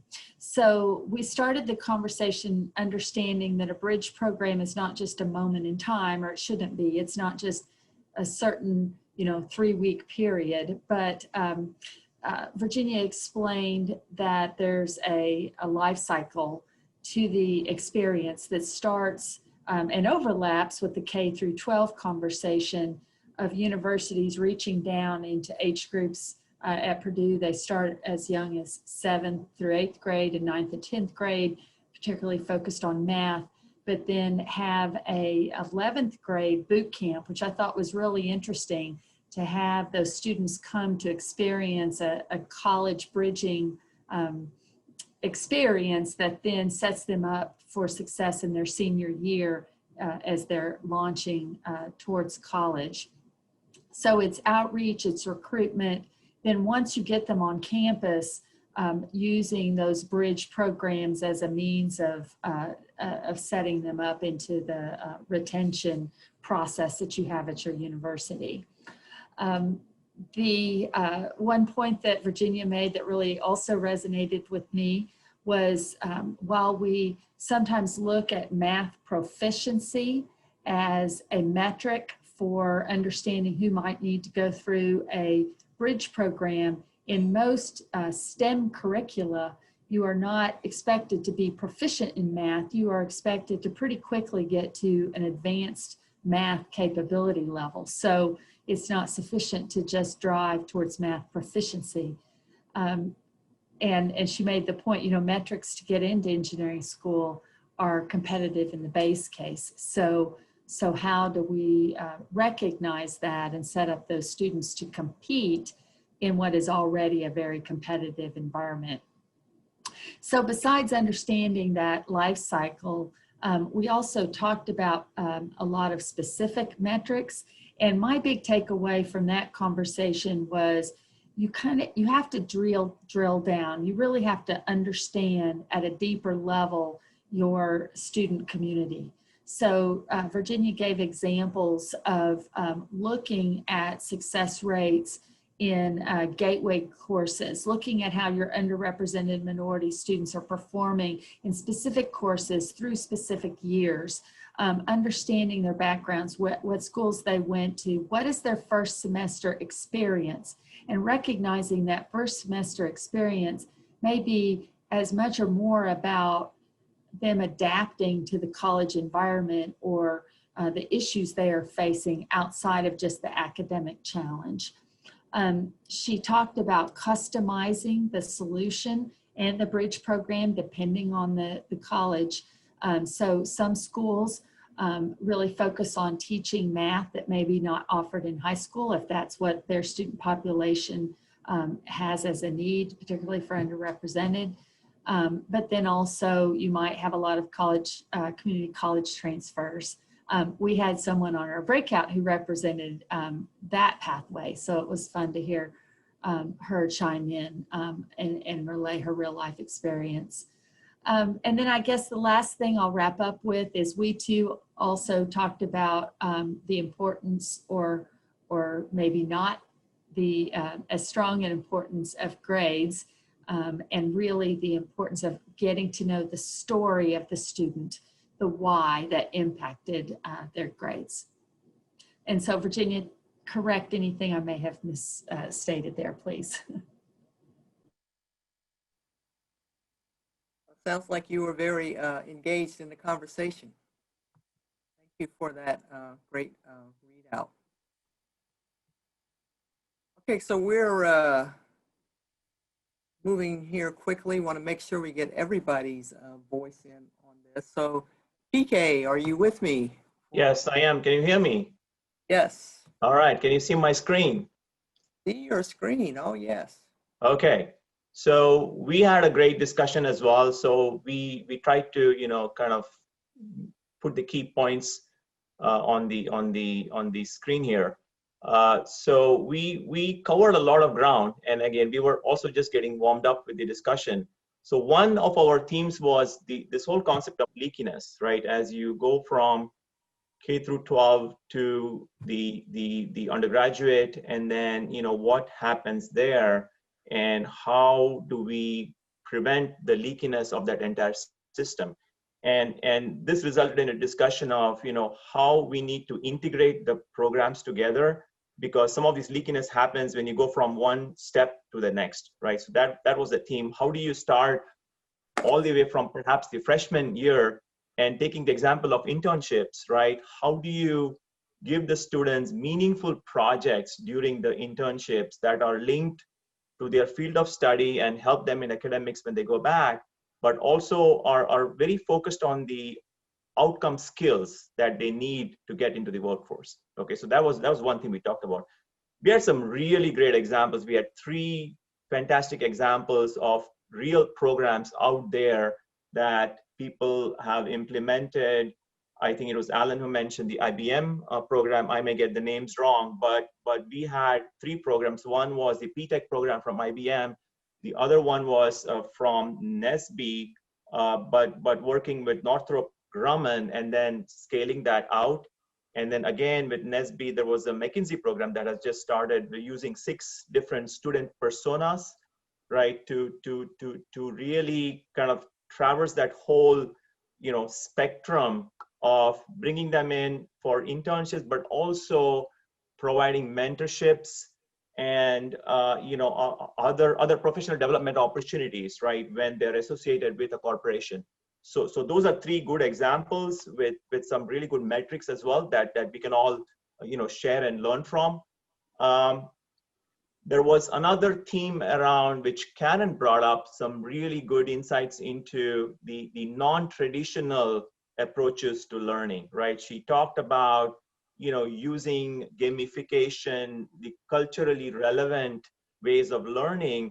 And she has done a really good job of, you know, creating systems for pre and post assessments from those learning experiences. So I thought that was very illuminating for us as a group. And we did touch upon this, you know, drop-offs, right? Drop-offs happen due to various reasons, but financial resources is one of them. And, you know, how can us corporations help in that regard? And then obviously more work needs to be done on metrics, right? We were just getting started to talk about some of the metrics. So with that, Alan, Karen, or anybody from the group, would you like to add anything? No, I think you covered it. The only thing I would just emphasize there is one of the things we were trying to bring out is, you know, how these programs can connect together and work together, right? And bring down the impediments that our students would have as they transition from one stage to the other. There's real opportunity there. Great add, Alan. Thank you. Great. So thank you for, looks like we have a lot to, well, this conversation will continue. There's more discussions to go. Certainly, this is a very important area for our students and for talent development. Okay, great. So next we're up with our mentoring program. I'm seeing lots of emails from me back and forth. So is Darlene up for presenting for the mentoring? Yes, I am. Great, thank you. I am going to try to share my screen. Let me know if you can see it. We had it for a moment. I'll share for you, Darlene, if you need me to. I want to share the PowerPoint that I have up. And so I'm not sure which of these buttons I need to. I will be happy to share this for you. Well, no. The issue is that I actually modified it. But let's just start off with this. So we had what I consider one of the best sessions, which is on mentoring, which is near and dear to my heart. We had Dr. Felicia Benton Johnson and Ms. Valentina Della Salamanca from Georgia Tech share with us the program that they have and that they're using at Georgia Tech. And we kind of use that as a backdrop to then solicit feedback and insights on what others feel would make for a successful mentoring program, as well as what are those metrics that we would use to assure that we actually had something that was effective in delivering as desired. And so as we were going through this, some of the primary metrics that were being shared were really around, of course, your lagging indicators, which were around GPA, but then there were also some things like participation in co-op programs and internships that were also being used, graduation date, the graduation rate of the students that were participating in mentoring, looking at participation levels, and not just participation levels in general, but by different groups, by ethnicity, by gender, to understand that there was an area that required more focus than others. And then what was the retention of those students that were in these programs and these mentoring programs? Georgia Tech has a very extensive program that's been around for several years. I briefly saw it, just a point of privilege. I actually was part of a product of a dual degree program with Xavier. So as you guys see my backdrop, I started off at Xavier University as a chemistry major, and then initially transferred to Georgia Tech for a quarter, got homesick, and then went home and finished at Tulane. But anyway, I did see the program that Georgia Tech had when I was there, and it was pretty awesome. So I did get a chance to experience that. But their program has been around for quite some time. And so as we continue to talk about those metrics, others started to talk about, okay, well, what are those other things that you get out of this that you may want to use as a metric? And this was a different insight that I hadn't thought about. Normally you think about mentoring from the receiver's perspective. You know, what is the receiver of the mentoring getting out of it, the mentee? But what we actually talked a bit about is, what do the mentors get out of it? You know, what are the leadership skills and the sense of volunteerism that you instill upon your students that will create a successful mentoring program? So I thought that that was a different take, and that was quite interesting, but very true, because I think in these programs is a win-win for both that are involved in it. We talked about use of reports to document the progress, using exit interviews to receive feedback so that you can continuously improve upon a program. The use of messaging and storytelling techniques about the students who benefit from mentoring. So how do you increase that pipeline? I think right now they have about 150 students that participate in on average, you know, but it's using the stories and success stories of what you get out of the mentoring that actually keeps that program going well for Georgia Tech. And then there's a need for good infrastructure systems, you know, accessible database, being able to have all the tools that you need to be able to access the data for everyone, especially in this COVID environment. We were just talking about how everybody needed to be able to access the information from wherever they were so that the program can continue on and still be effective. We also talked about those resources that are needed to institutionalize the metrics. And there was a heavy focus and discussion around corporate sponsorship, not just in monetary donations, but also being present, serving as mentors and telling your stories when able to with the students at the school, so that they understand the value and can actually get mentoring from corporate sponsors, corporate leaders, who would also participate in various panels. I actually I just got appointed to the Southern University Engineering Advisory Board. And so that's one of the things that I've been doing, is bringing in students from Southern into my plant and doing those things that we talked about in this session. So these things are things that I believe work. And then at the end of the day, marketing literature to garner the financial support is effective. It's one of those resources that if you can go and tell your story to potential corporate sponsors and potential sponsors within a community, these are things that will help to sustain your mentoring program so that it's effective. So you're a Southern alum or Xavier? I saw Xavier. So I am a Xavier alum, but my plant here in Louisiana for Shell is right across the bridge from Southern University. Oh, cool. Okay. So proximity wise, I'm 10 minutes away from the university. So I bring the students over. Well, we will be once we can do it safely. But I'm over there meeting with their administrators, understanding how we can partner and help their students be successful. This is Michelle, everyone. Wanted to jump in quickly. We are at the end of the symposium, and I have to go over and do a student event now. I just wanted to say thank you, everyone, for engaging. As Yes. Carmen said, this is not the end, it's the beginning. So thank you, everyone, for engaging for a full day. Your participation was absolutely phenomenal, and we have a lot of work to do. Thank you. And you can see from our board reps, PK from Merck, Ann from Phil 666, Darlene from Shell, and Jerry from Procter & Gamble, that you have the commitment of our board to be able to move this information forward. And thank you, Angelique, Alan, Virginia, and Felicia for doing the great work. And thank you, Carmen, for running the town hall. So I just wanted to say that. And Carmen, you can wrap it up, but thank you, everyone, for participating. Don't hang up. Carmen will close you out. I just wanted to say thank you and good night. Thank you, Michelle, for your fearless leadership. And so, yes, so is a good word.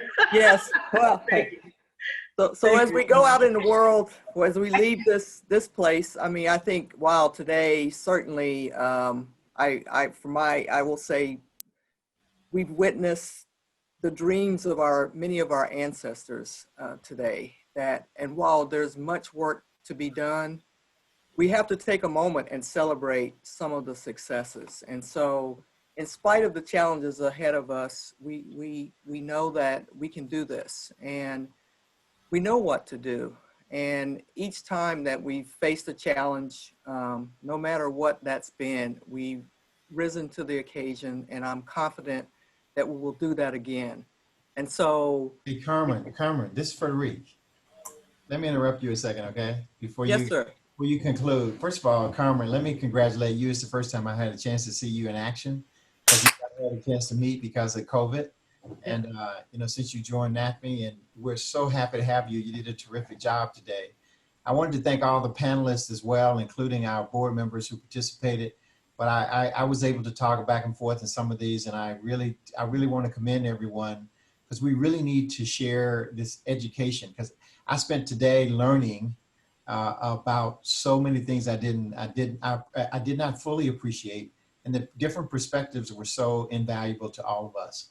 So I won't take any more time, but I just wanted to chime in before we sign off and just thank everyone for making this a very successful symposium in my perspective. And based on all of the chatter, I think that many feel the same way, and if not everyone. So thanks again, everyone, and thank you, Carmen. Yes, thank you. And so remember, we have lots of successes as models, and we just need to figure out how to replicate and scale. So I hope all will have a wonderful weekend, and thank you so much for your time here and the work we're going to do together. So thank you for being with us today, and we look forward to engaging with you more as we move forward. Thank you. Have a wonderful weekend. Thank you. Thank you, everybody. Thank you so much. Bye. It was great. Thank you. Thank you. Bye-bye. Bye. Thank you. Have a good weekend. Thank you. You too. Be safe. Yeah. Take care, Michelle.